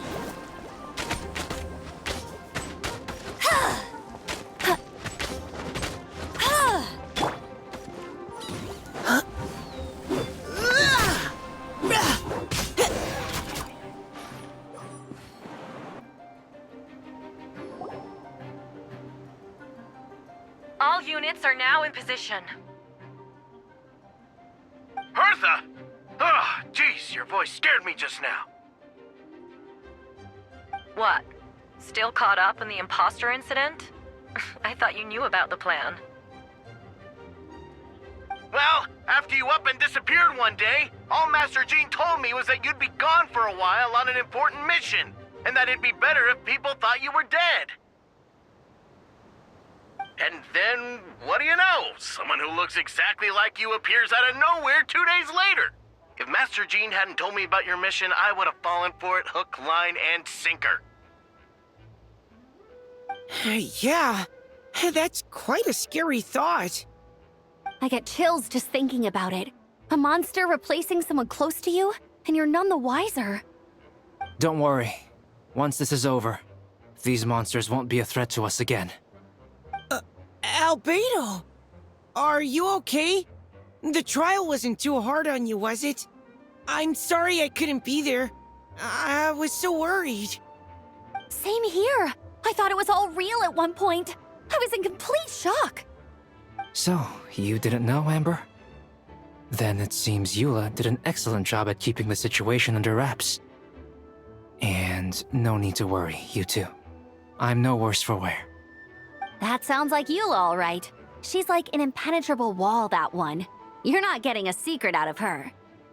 Yeah, for sure. She's someone you can really count on. Wait, so how did you decide Hertha should disappear again? After all this fighting, I can't seem to get it straight. It was Kaya's suggestion. He said the plan would work best with someone well-known and reputable, without being too high profile. Naturally, Miss Hertha was the perfect choice. We needed to leave a hole in our organization, so she came up with the idea that she would disappear. Ah, so that explains the rumor that someone had fallen during a mission. Of course, it didn't take long for that to get resolved. No, because the imposter fell right into our trap. It was all part of the plan. First, we spread the rumor that Hertha was missing in action after some kind of incident. The news came from Kaya and Hertha's direct subordinates, which was important because we needed it to be credible. The imposter saw the gap in our ranks and couldn't help but take the bait. It didn't take long for the fake Hertha to appear on the night's patrol route, claiming to have survived her mission. When did that happen? Over 6 months ago. Whoa, so this has been a long time in the making. Yes. And our enemy was more meticulous than we expected. Monsters have been searching for Hertha's body in order to protect the imposter's identity, which is a more advanced way of thinking than Subject 2. So we had to wait long enough to convince the fake Hertha that she had our trust. Furthermore, we needed to give her time to gather evidence against me and convince herself she had enough to strike. But how did the Knight's internal information even reach Durin and his monsters? There's an informant among our ranks. Don't worry. Barbados has already tracked her down. She doesn't have his blessing, so she can't hear what we're talking about right now. Honestly, this whole situation almost gave Paimon a heart attack. All those awful accusations in the first trial, and you couldn't even defend yourself! It was to be expected. I couldn't just reveal the truth. It had to be at the right moment, or it would have given the imposter even more fuel to use against me. She would have demanded to know how I knew about Dragonspine and the monsters in disguise. And if my true identity got out, the public's trust in me would be gone. It was a trap, you see. Argue back and expose my origins, or keep my mouth shut and be seen as a murderer. Credit where credit is due. It was well thought out. Yeah, thank goodness we were able to back her into a corner. Indeed. And I have you to thank for that, Traveler. You probably don't know it, but you've been a part of the plan since the beginning. And for that, you have my sincere apologies. I know I kept you in the dark, but I had a reason. This might not sound intuitive, but I did it to make the plan even stronger. From the beginning, I knew I had to leave the letters in my office for a fair and independent reader to discover.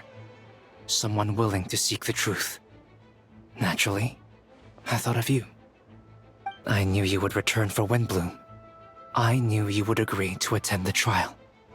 And I knew your sense of responsibility and justice as an honorary knight would compel you to start your own investigation.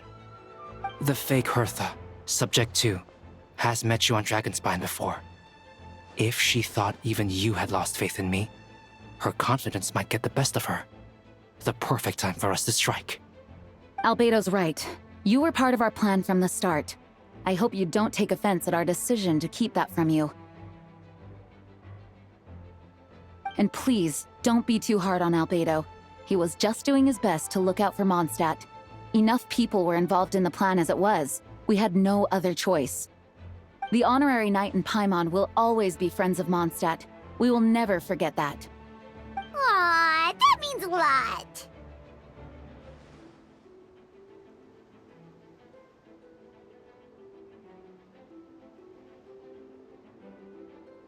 It is us who should be thanking you, Honorary Knight.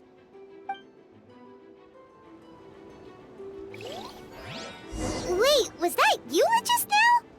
Let's go to the side gate to check it out.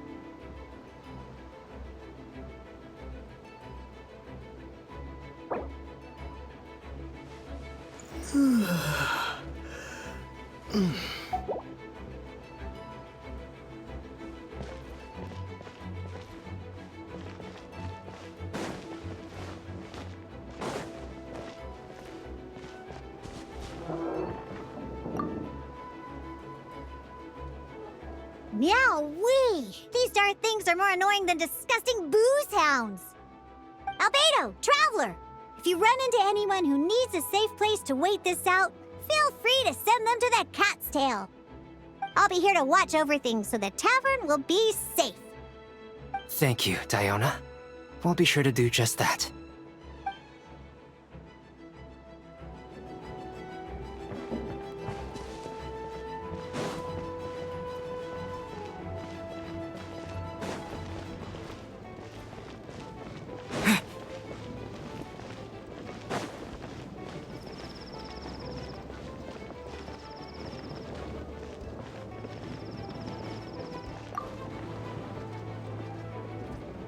Gotta say, when I saw you on the side of the road, I thought you were hurt. Not about to whack me in the head. Oh gosh, I'm so sorry about that. I was trying to run away, but I just couldn't keep going, so I pretended to be unconscious. Thought I could at least land a surprise hit on a monster that way. I get it. That's a pretty common tactic. Oh, Traveler, Albedo, you're here. If you're looking for somewhere safe, head to the Cat's Tail. Diona is sheltering people there. Anyone who needs help is welcome. Got it. I'll take her there right away.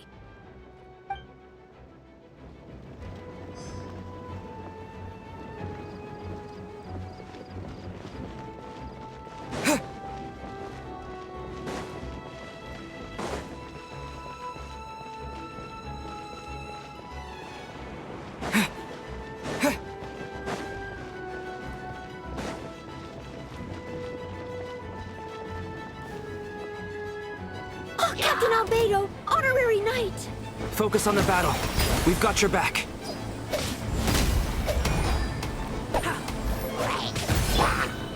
Leave it all to me.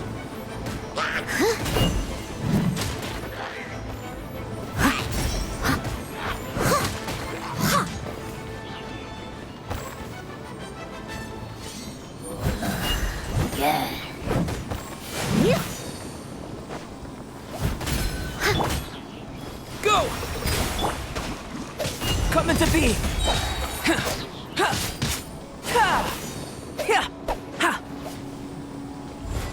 Live! Witness my great undertaking! I must leave no stone unturned.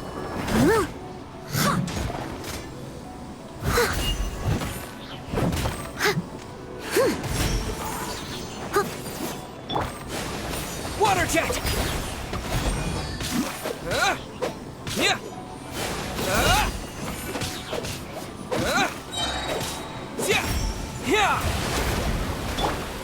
Leave it all to me.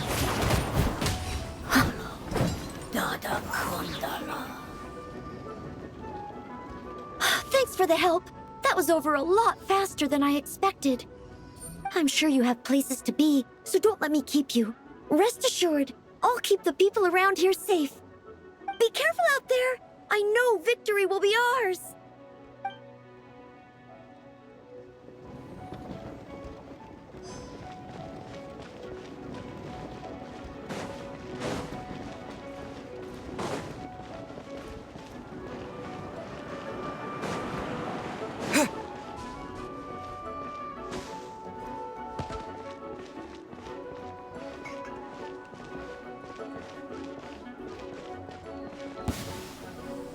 Oh, cutie, it's you.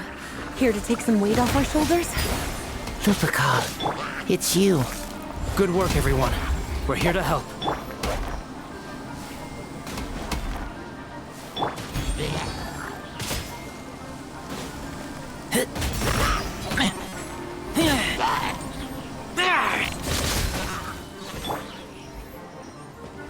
forth. Yeah. Ha. Ha.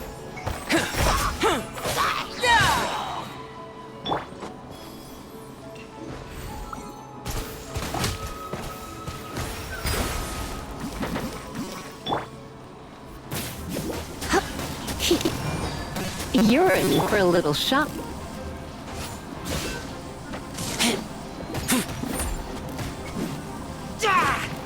Moment of birth.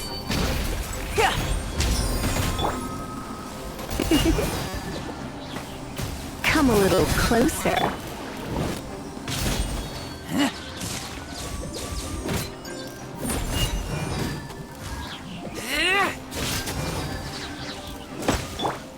You're in for a little shock. Come a little closer.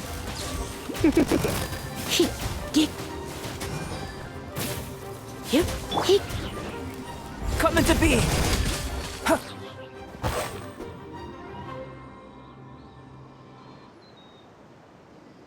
Whew.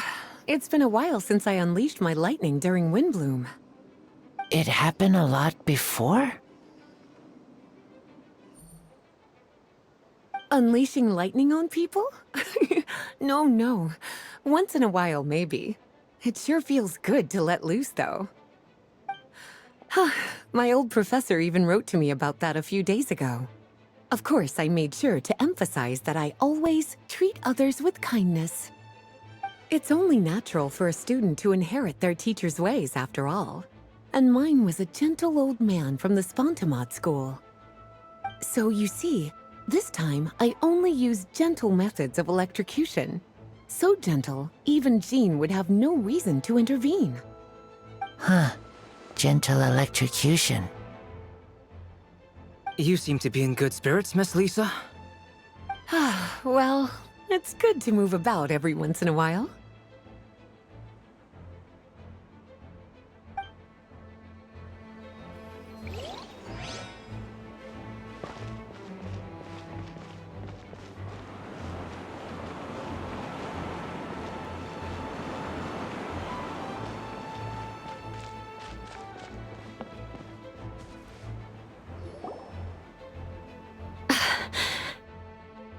It's all my fault.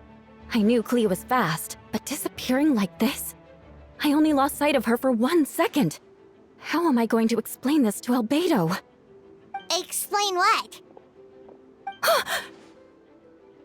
Albedo! Traveler! Paimon! What brings you here? We're providing mobile support across the region. Was there something you needed to explain? You can tell me anything. I hope you know that. Yeah, plus we kinda already heard what you said, so... Clea, she disappeared right under my nose. I'm sorry. I'm doing all I can to find her. I see. Please don't beat yourself up.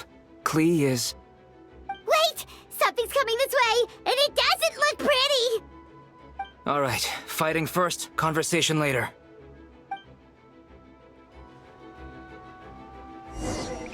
She was right next to me, and the next thing I knew, she ran off somewhere. I swear I only lost sight of her for a second. Clea is known for her speed. Don't worry. She's a knight in her own right. She can protect herself. Oh, there you are!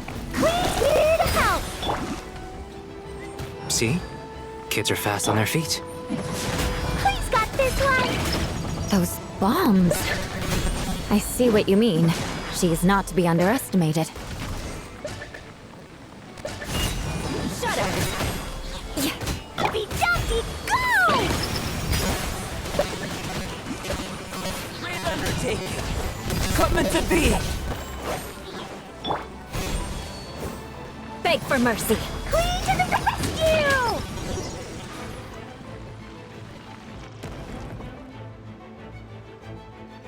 We won! Great work, Clea. I'll be counting on you to protect Eula next time, too. Albedo, you can't be serious. No problem. Just leave it to Clee. Are you going on patrol, Mr. Albedo? Clee heard you went camping for a few days, and these monsters followed you back home. Camping. Ah, right. The truth isn't suitable for little ears. That's right. So I need to report back to Master Jean to settle my expenses.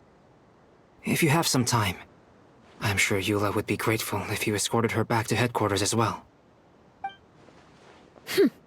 Of course. I place myself in your capable hands, Spark Knight. It would be an honor. Klee will do her best.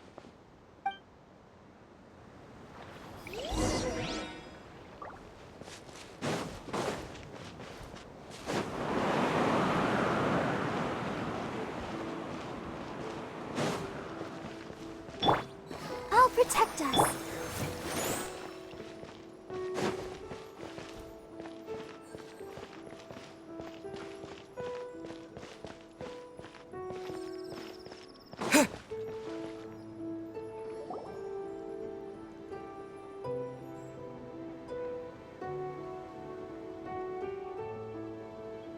That should be it for now. Good work, everyone. How did we fare injury-wise? Good.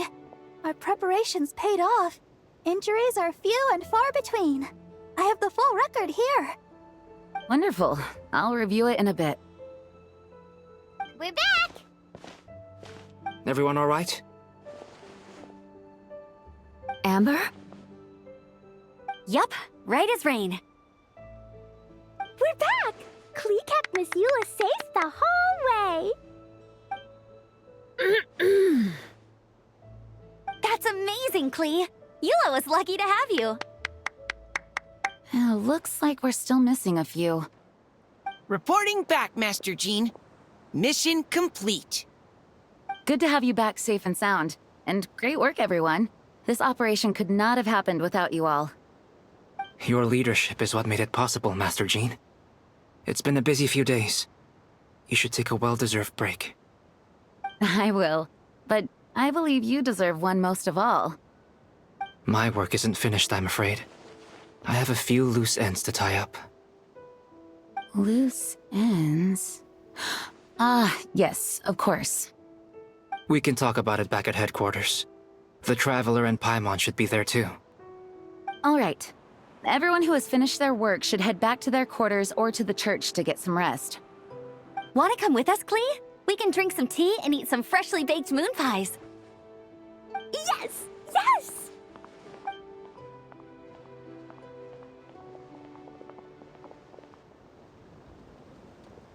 Hi, everyone.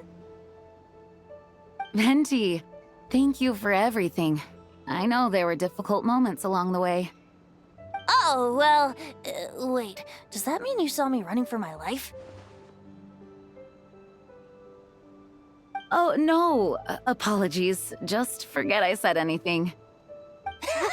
Just kidding. But you're right. It was tough out there. I almost lost my hat to the wind several times. Any notable information on the wind? Of course! I was out on the city wall for quite some time. I heard all sorts of things. As for something notable, well, I picked up on anxious voices and a child's anger. Durin has been isolated for centuries, but absorbing Subject 2's emotions allowed him to understand certain truths about this world and his existence, including the fact that he is no longer Mother's only child, or her most perfect creation. It's obvious he found that fact difficult to accept. The emotions he felt in response were quite genuine, and, dare I say, human. If I eliminate the perfect creation, I will be the only child Mother needs. This mindset arose out of Durin's instinct to compete and survive, and came to dominate all those around him. Of course, the absorption of Subject 2's knowledge allowed him to take a more intelligent approach, accusing me of murder. In the end, however, Durin still lacks sufficient social intelligence. The fact that his army even got this far is a miracle. Oh, no wonder Venti sensed a child's anger through the wind. That same feeling. It's close!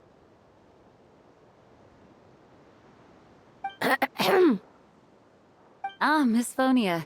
Here to make your report? Oh, Nothing much to report, actually. Huh. Is that so? During the battle, we were talking about your transfer to the 7th Company. You were in charge of patrols and post-battle reconnaissance this time. How did everything go? Good. No problems. I see. If you don't mind me asking, why did you come from that direction? And why are you alone? Did you think we were still meeting at the side gate? There was a change of plans. We sent the message over the wind in the last few minutes of the battle. There were a lot of changes during the operation. But I imagine you missed those as well. Because you're under Durin's influence. And you have been since your trip to Dragonspine over 6 months ago.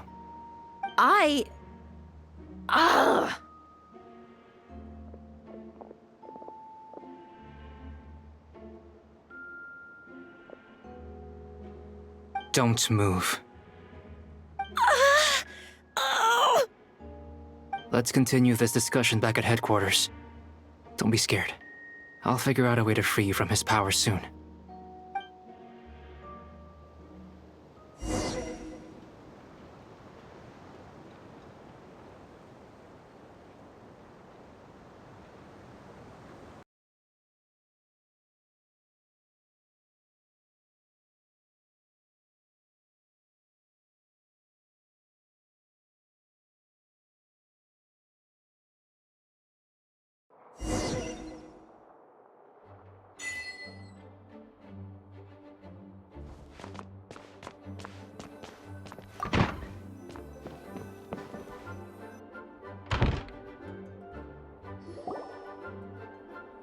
All right, the others are looking after Phonia. Please tell me you can help her. I can, as long as the rest of the operation goes well. Wait, the operation isn't over. What do we do now? What happens next is more of a personal project. I've consulted Venti about the possibility of calling a tripartite conference. Ah, yes. That's a relatively new tradition. Grandmaster Varka came up with the idea a few years ago. I still remember when he approached me about asking the lovely ladies of the Hexen Circle for a small favor. The chumminess caught me off guard. If I hadn't known any different, I'd have thought he was talking about his older sisters or something. Older sisters? Is Varka really young or something? I wouldn't exactly call him young, but he's not old either. He's the type to crack a joke at every opportunity, so whatever age that is.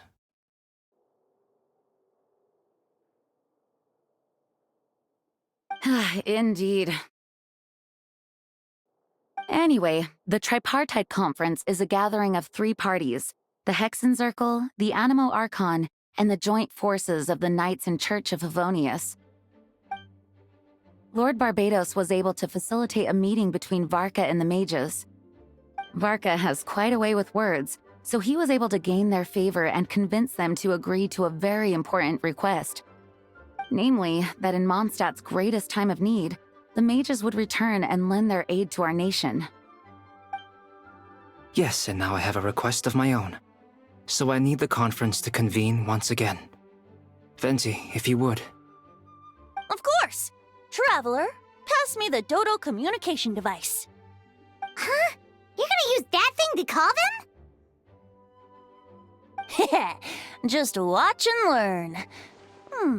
Okay, I think this should do it.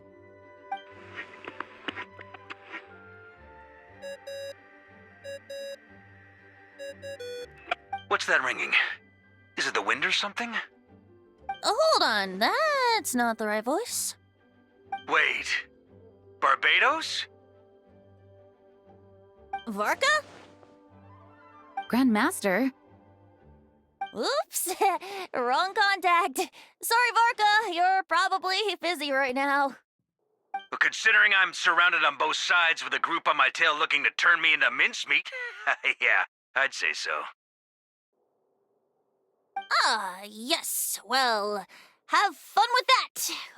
We can talk some other time. All right, pass along my regards. Oh, and I still owe you for those drinks, don't I? Just take it from my stash. I keep it in...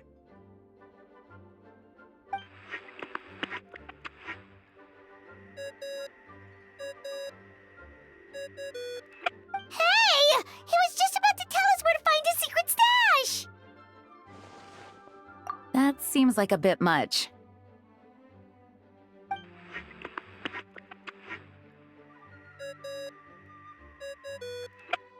Hello? Who is this? Greetings, Miss Alice. It's Venti. Venti? Nope, it doesn't ring a bell. You're really gonna tease me like this? Ugh, fine. It's Barbados. Apologies, just a bit of fun. What can I do for you, dear Barbados? You still remember the tripartite conference, right? I'm calling on behalf of a friend. He's asking for a meeting. Oh? And which brave soul is it this time? It's me, Aunt Alice. Albedo, captain of the Knights of Favonia's investigation team, requests a formal meeting with the Hexencircle. And what is your wish, dear Albedo? I want to accomplish something unprecedented. How unprecedented. Something even your mother Rhine-daughter never accomplished? In terms of technique, no. But in terms of location and materials, yes. Okay, that makes no sense. You've piqued my interest. I'll be right there. Be right where? Here, as in this office? Hello again, everyone. Hello, Aunt Alice. I see you've turned yourself into a giant Dodoko. Darling, isn't it? It even has its own hat. Wow, the attention to detail. Pleasure to see you all again. It's been a while. On behalf of the Hexencircle, I hereby grant Albedo's request. I'm guessing you still need to prepare? Take your time. Just come find me at the long table when you're ready. Aw, that's nice of you. Huh, I suppose it's just my nature, darling. Thank you, Aunt Alice. Before we set out, there's someone you need to meet. Head to my office. He's waiting for you there.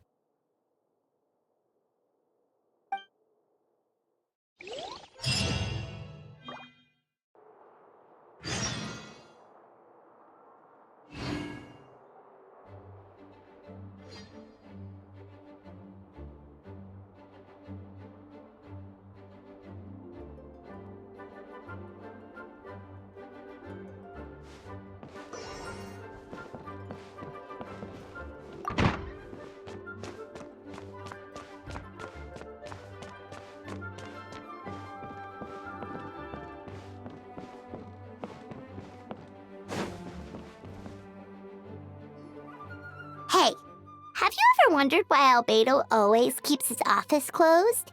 Paimon bets there's a secret snack stash hidden around here somewhere. Ah! Hey, not so loud! Minnie Turin, what are you doing here? Well, actually, I've kind of been helping you guys in secret this whole time. I tried tapping Paimon on the shoulder during the battle, but you floated away too fast.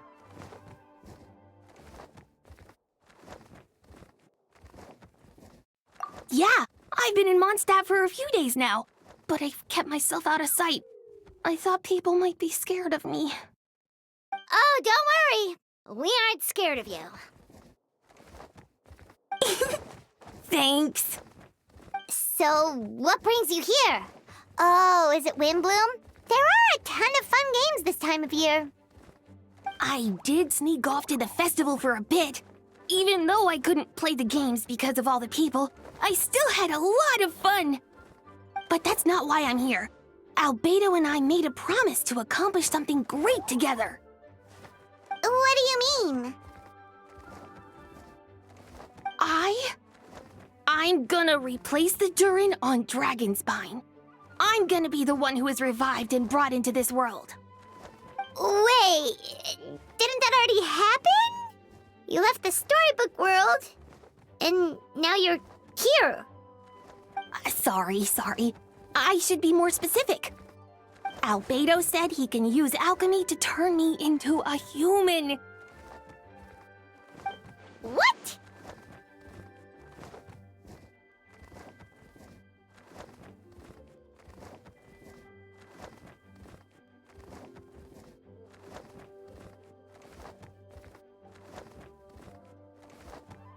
Yeah, he's been working on it for a long time.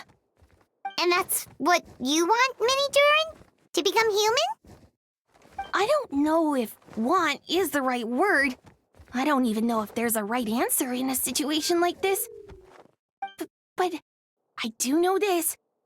I have just as much of a right to this name. I don't want to lose to the other Durin.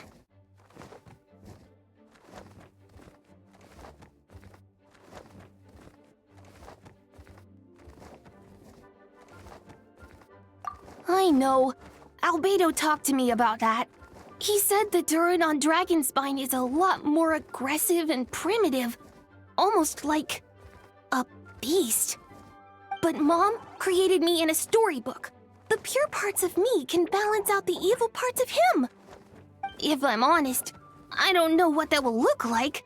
If I can still be me once I become one with that part of him. Maybe without a complete soul, there was never really a me to begin with. Albedo said these kinds of questions are normal. We're all just trying to figure out who we are. But I'm not afraid of change. I want my life to have meaning. And suppressing an evil dragon, becoming human, both sound pretty meaningful to me. So don't worry. No one is forcing me to make this choice. Well, turning you into a human sounds like a huge project. Yeah, I'm really grateful to him. We're kind of in the same boat, you know? Albedo told me he's the Kryda Prince, a synthetic human. And if this works, I'll be one too. We will be the only two of our kind in the whole world. Alchemical creations allowed to live in human form. If all living things are grouped together by species, and there's only one other person like me in this world, I guess that makes us family. Definitely. You've just gotta trust one another. Actually, while we're on the subject, does your friend Hakai know about this? Yeah, I told him I was coming here to fulfill this, duty. He didn't try to stop me. Just told me to get a move on then. He didn't say it outright, but I think he supports my decision. Maybe he even thinks it's a good idea to go through with this. I'm a little scared, of course, but excited too. Anyway, I'm really glad I got to talk to you at a time like this. I feel a lot better now. So, thanks!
Ready when you are. Present.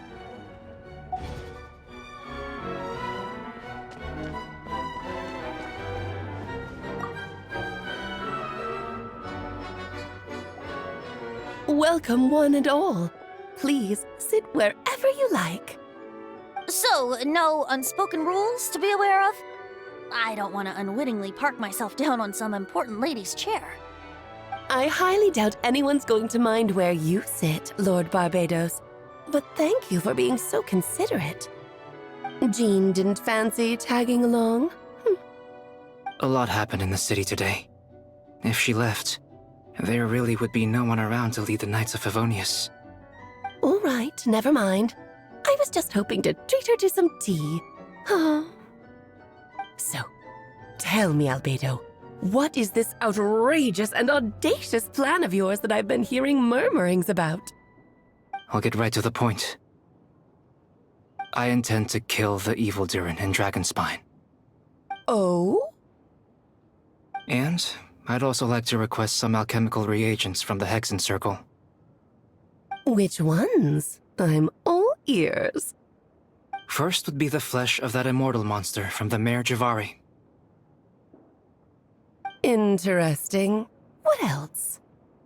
The other is a portion of the embryo left by my mother, Rhine-daughter. Ah, the raw material from which she created her monsters in the past. There's not much of it left. Dragon blood, monster flesh, and embryo.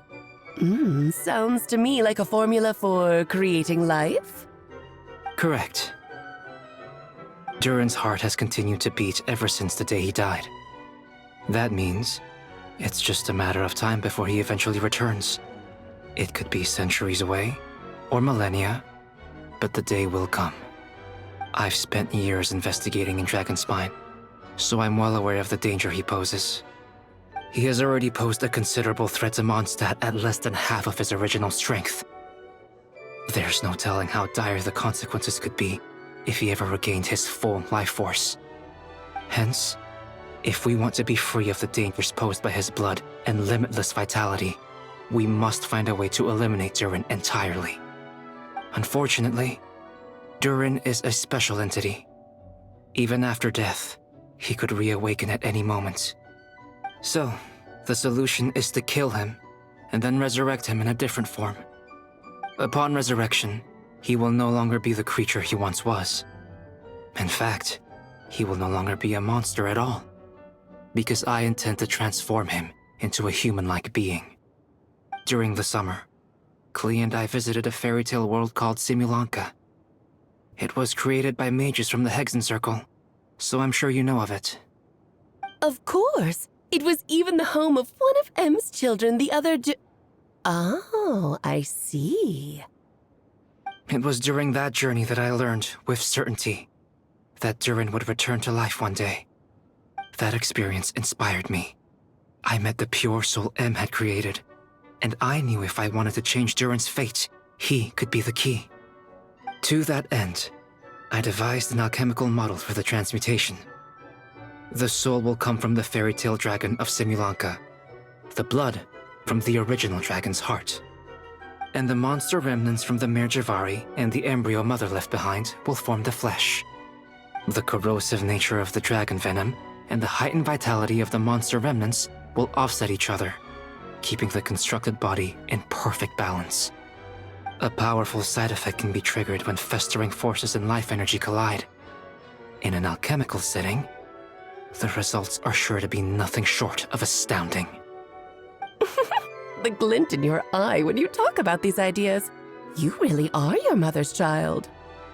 Do you see that as a bad thing, Aunt Alice? Of course not. To me, you're both extraordinary individuals. I find you fascinating. In any case, now I see why you asked Venti for help. The raw materials you seek are extremely valuable. The misuse of even the tiniest amount could cause unimaginable chaos. That said, we're happy to give you what you need. But there is one condition. You need to prove you can wield them, and so you must pass the Hexenzirkel's trial. I understand. I figured something like this might happen. That's why I asked the Traveler to come along.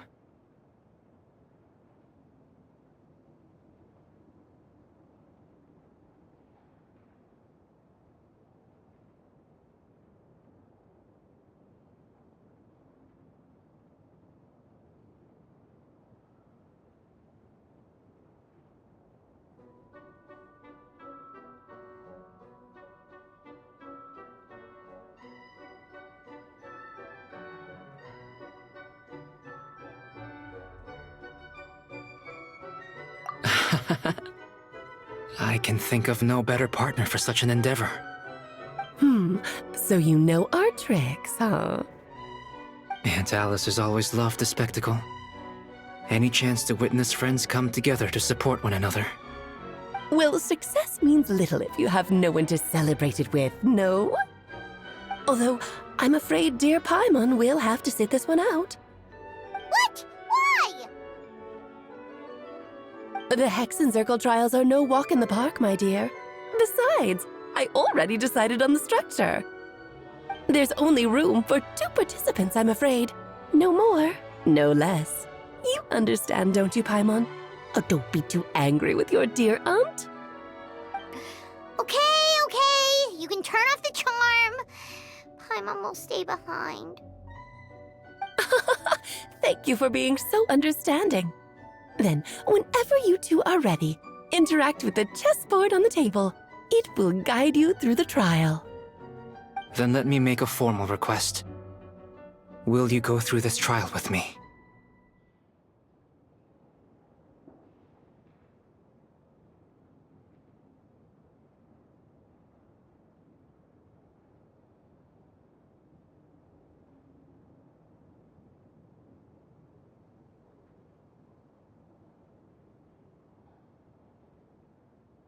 Are you ready, traveler?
Then, my dear children, get ready for a taste of the Dodo King's magic.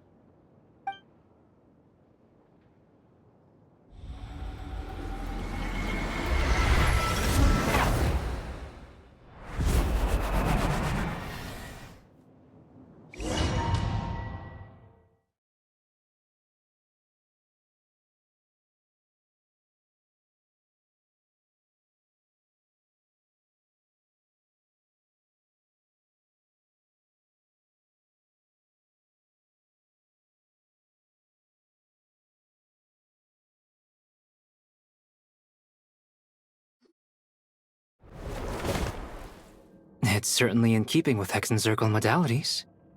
We've been shrunken down to chess piece size.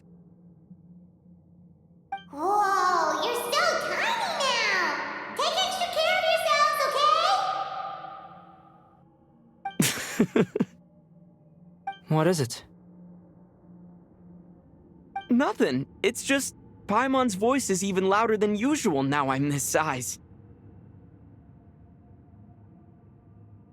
She's always so energetic and lively. Nothing can dampen her spirits. Don't worry. He'll be back with her again in no time. You sound pretty confident, Albedo. Aunt Alice, I didn't realize you'd be personally conducting the trial. Well, since your mother has to recuse herself, who better than I to put your abilities to the test? I have prepared quite a riveting new performance just for you two. See? Defeat them in battle. Prove to me that you have have what it takes to achieve your goal. Swashbuckle your way to victory like gallant fairy tale heroes.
Oh, so sorry.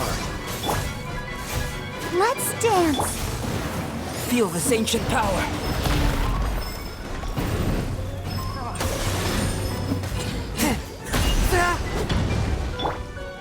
Water jet! One square's time is far too slow. Running speed! Moment of birth.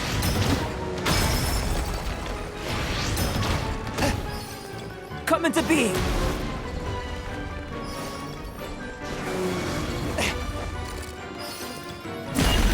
Oh, yes! This is more like it. Feel this ancient power.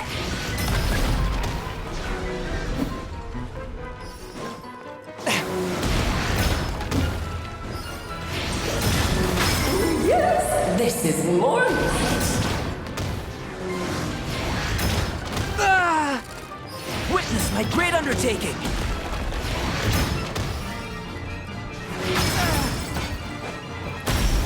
One with my blade! Let the show begin.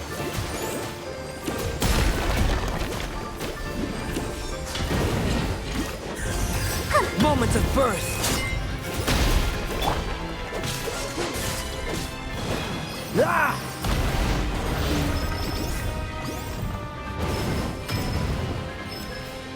I'm flying! You can't get me up here. Feel this ancient power.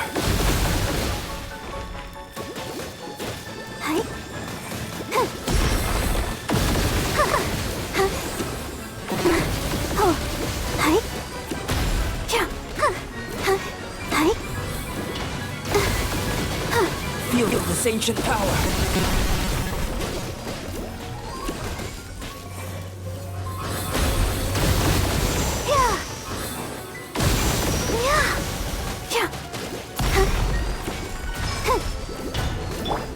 Dodge this! Moment of birth. Bring it in to present a united front. I'll protect us. Witness my great undertaking. A touch of frost. Submit for judgment. Let's have a ball.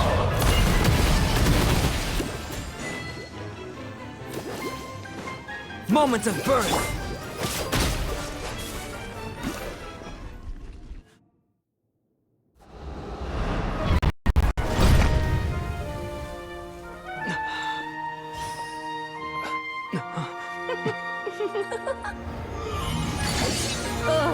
It had to be this form? A toy really doesn't suit me. This one doesn't seem like Alice. Well done. But this isn't over. I will now preside over the second trial. Stare straight ahead, and you will see things as they appear.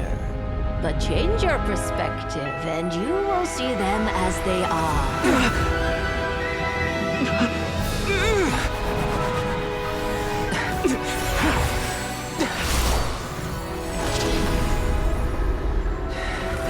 You okay?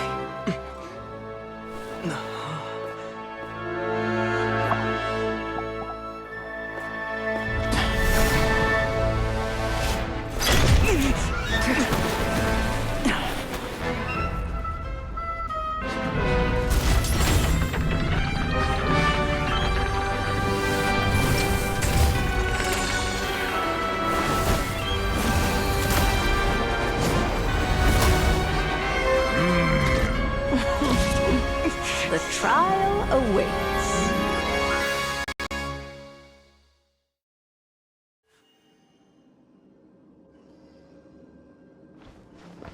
Only by turning the world on its head can we see its true colors. So, it begs the question, what do you see on the other side of this chessboard? Pawns earned true freedom the moment they gained legs with which to run. So, in the spirit of Reinhardt, I prepared a little surprise for you. No need to thank me, of course. Just a small gesture of kindness from me, Barbalon Trismegistus, to you. You honor us by presiding over this trial. This ceremony. You're always So soft. I've lost A my touch of place. frost. Where were we? Moment of birth.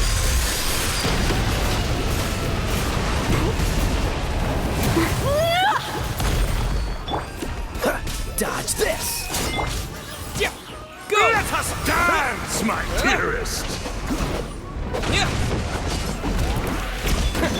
Witness my great undertaking. Oops! I thought I had it memorized. I'll protect us.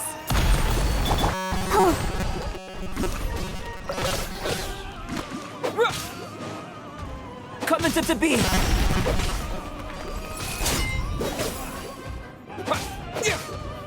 Witness my great undertaking.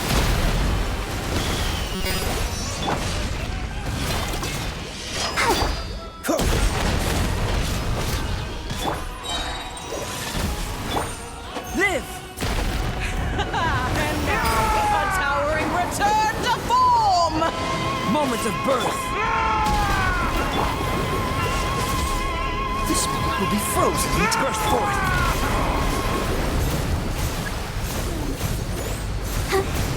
Oh no! Sorry, my dear. Freeze! Witness my great undertaking!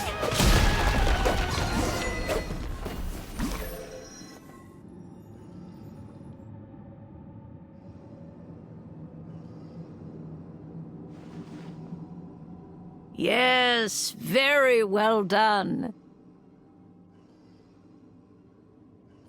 Oh, they've grown up so fast. I'm so proud. Really? Well then, I'll leave you to debrief the others about today's events. Huh? You're leaving already? You did marvelously today. I'm thrilled for both of you. And should you feel the need to gloat profusely to that student of mine so she knows to up her game, be my guest. Lovely tea party. But that'll do me for now. Until next time, my dearies. You're just going to up and leave? Barbie? You'll have to forgive Barbalov. She's always on the move. And she never says where she's going either. I think she enjoys the mystique. But if I had to guess, she's probably going for a walk. She's a very health-conscious individual. Barbie was satisfied with your victory. And so am I. Congratulations to you both. You can come back now. Oh, whoops. I need to turn you back to normal first, don't I?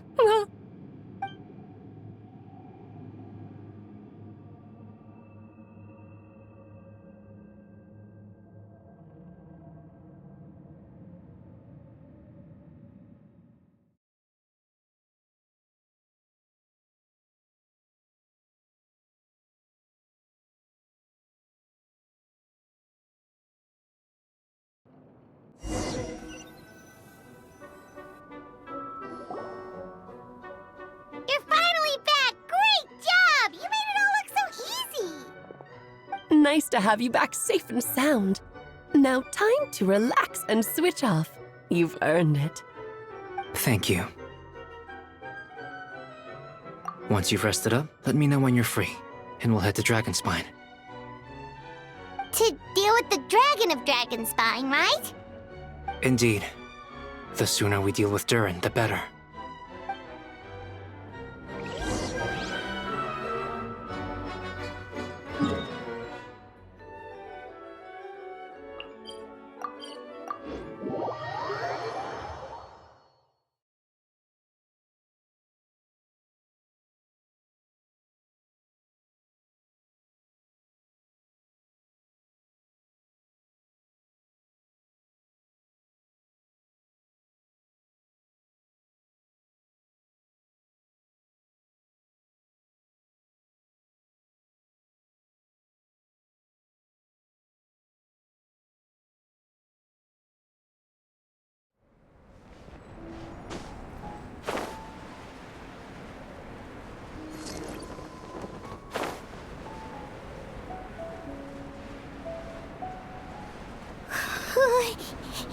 Yep, this place is as freezing as ever. Paimon's hands are turning to ice. Want to climb into my hood? You sure? Is it warm in there? It should take the edge off, and it might improve your mood. But I recommend finding a heat source for a more potent effect.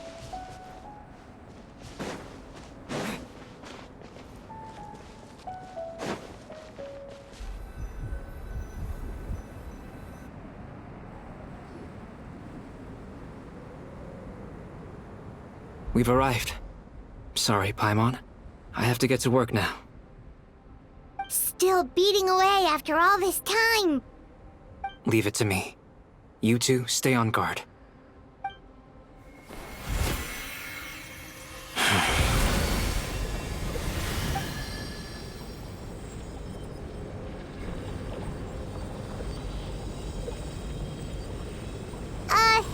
May Paimon ask a question? You may. Who is Durin to you? Do you think of him as one of your kind? And is he a dragon, person, animal, or monster? From an alchemical perspective, we're both artificial creations. But biologically speaking, we have no relation whatsoever. So, to say we are kin would be categorically incorrect.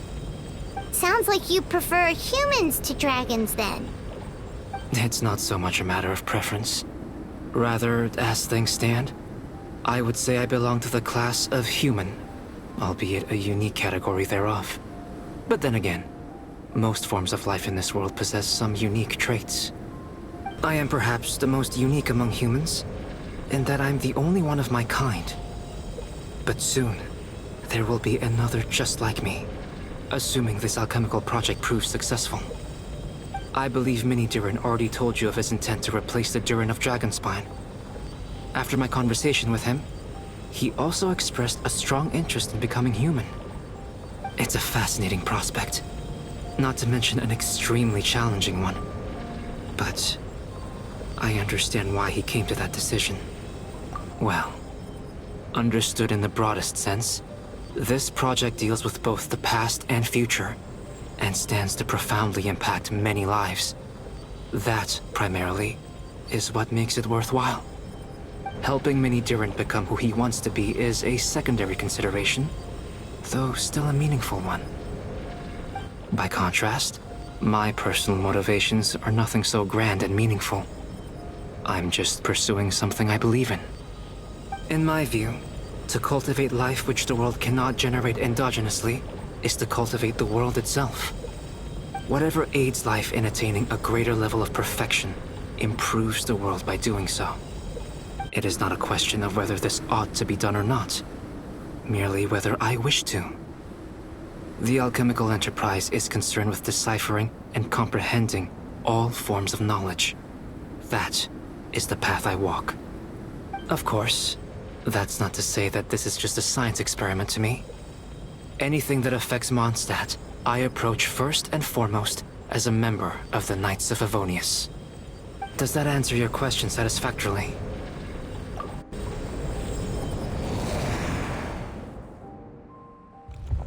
Finished.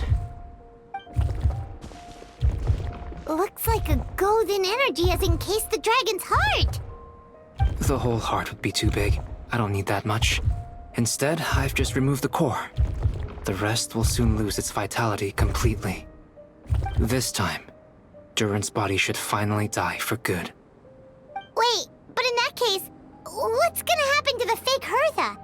And what about the people who fell under Durin's influence? The Knights will keep an eye on them. But as far as I'm concerned, eliminating Durin's influence on the citizenry and creating a new Durin through alchemy are one and the same thing. Armed with this heart, I'll be able to complete the alchemical array and deal with all these issues in one go.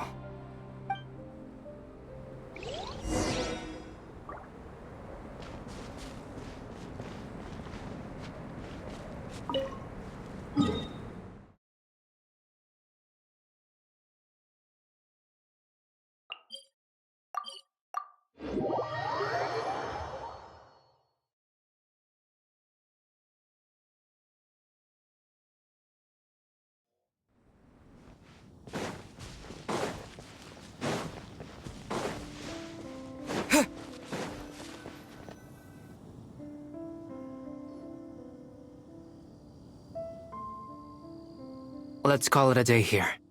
Thank you for accompanying me. Pleasure! We sure learned a lot. Mondstadt's a lively place during the Windblume Festival. You should take a look around and pick out some nice souvenirs for yourselves. Oh yeah, the festival! Wonder who the Windblume star is gonna be this time. Well, we've been too busy dealing with this situation the entire time. Who else would be free to work during the Windblume Festival? I'm sure we'll find out on the day off.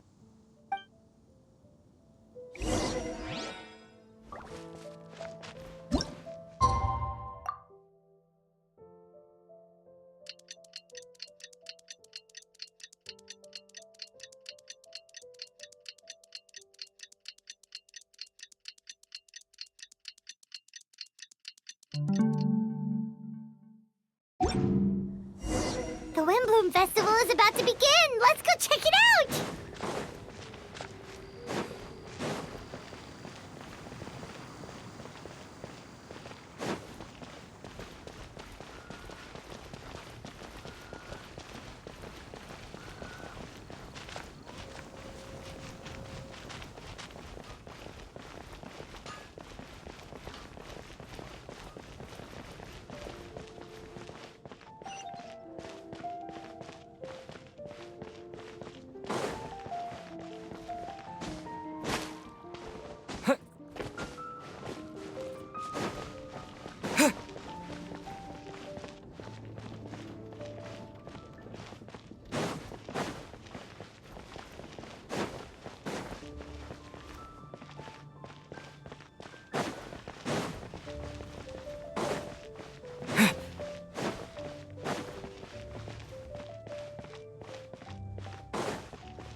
As you all know, during this year's Windblume Festival, the people of Mondstadt have banded together to defeat several waves of monsters that tried to invade our city. Accordingly, we would like to award the title of Windblume Star to someone who made an outstanding contribution to the defense operation. This is someone who may not look like a strong warrior, but whose keen insights played a vital role in gaining control over the conflict. His words and songs always have a way of lifting people's spirits, and they were a great support to us all. Let's give a round of applause to this year's Windblume Star, Venti the Bard. Wow! Amazing! Yay! Venti! Huh?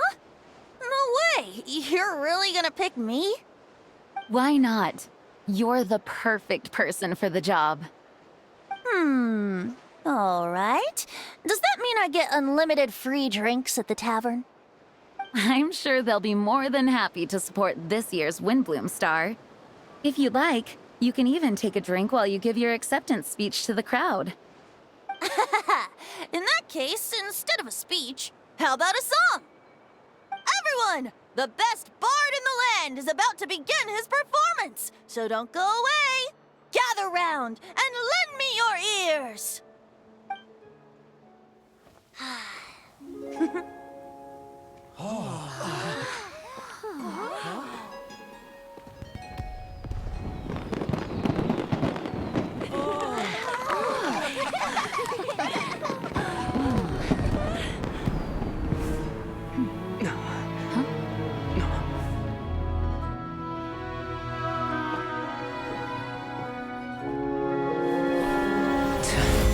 I hereby exercise the prayer of formation.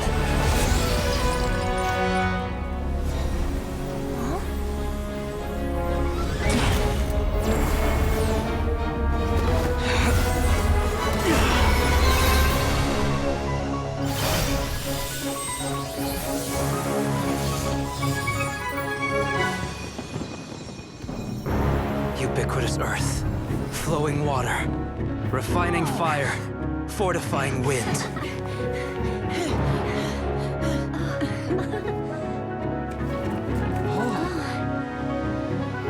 Traverse the 18th, worldly, and 20th passage.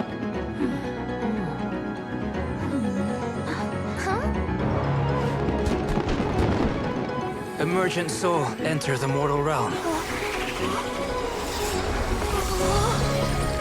Elevate festering flesh into sacred blood and bone. O sages, witness my great undertaking.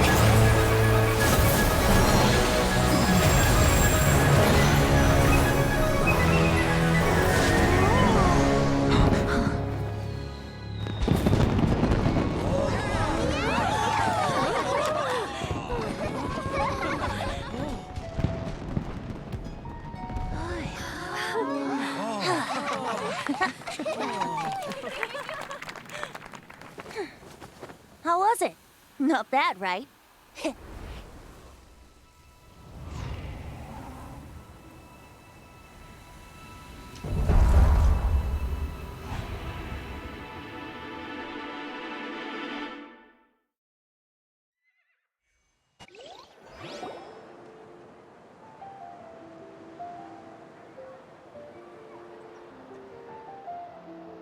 Albedo, how did everything go? Very smoothly, I'd say. We achieved our goal. Really? So Mini Durin looks like a human now? Correct. However, his newly formed body is still stabilizing. We should give him some time. I graciously accept the compliment. It really is rather remarkable what we've accomplished. So, how do you feel right now? Quite good. I did what I set out to do, and achieved a personal goal. I think even she would have made a rare facial expression, had she seen it. She? My master and mother, Gold Rhindaughter. A long time ago, she sent me to Mondstadt with the instruction to complete a task of monumental importance. To find the truth of the world. I had a theory about what she meant, and in time, I was able to corroborate it. Sure enough, finding the truth of the world basically stood for getting a life. That might be easy for most people, but for someone like me, it meant doing a lot of learning about a lot of things. I had to find out about myself and the world around me. Get to know me and get to know other people. Life is the space that exists between me and the world. To become truly human, I had to inhabit that space. So, for an artificial human, finding a life is, in some sense, equivalent to finding the truth of the world. So that's what she meant, huh? Well, no wonder those monsters wanted to infiltrate the city and replace you. They wanted your life for themselves! Being alive is just existing, but having a life is what makes you truly human. I think that's the message she wanted to get across to me. Still, I found this whole series of events has given me new inspiration. Becoming human is only the beginning. What follows is the choices a human has to make in life, as well as the kinds of family bonds they will form. Most people would probably see the events of the last few days as something out of a nightmare. But for me, it's just part of my family life. I fear that the carefree existence my brother has enjoyed thus far will now come to an end. Just like me, he will have to step into the world and face the same constraints as everyone else. You've got an unusual family, that's for sure. Well, I suppose we get it from our mother. She's highly unusual. There are all kinds of families in the world. Some base their life around the family store, others around the farm. In my family, I suppose we tend to the flower beds. And now, I'm a gardener too. Master never showed her face. But if the Hexen Circle knows what I've done, that means she knows as well, and gave her approval. Since devouring Nibirius, it would seem she has finally found a modicum of peace. And if so, then I am truly happy for her. She didn't always have a penchant for madness, you know. Devouring Nibirius? What's Nibirius? It's the name of the ruler of life. What? Aunt Alice told me about it not too long ago, but it came as no surprise. I knew Master would do it sooner or later. As for the ruler of life, all I truly know is this. Nibirius is not gone. Instead, because of Master's actions, she and Nibirius are now one. In any case, thank you so much for your help during this ordeal, and for choosing to stand by my side through it all. Of course, that's what friends are for. Hearing you say that means more than I can say. I'll make sure to pass along the sentiments when I report back to Master Jean. Oh, so you're heading back to headquarters? Well, good luck with the report! Thank you. I'll get going.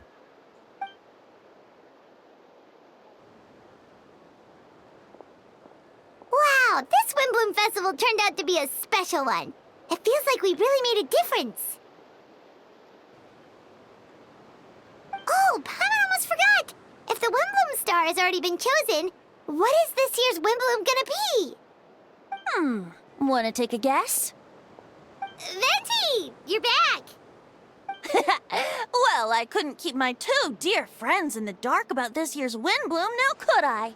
What do you think of the Cecilia? The true feelings of the prodigal son. A sentiment as sweet and warm as a gentle spring breeze. Perfect for the season.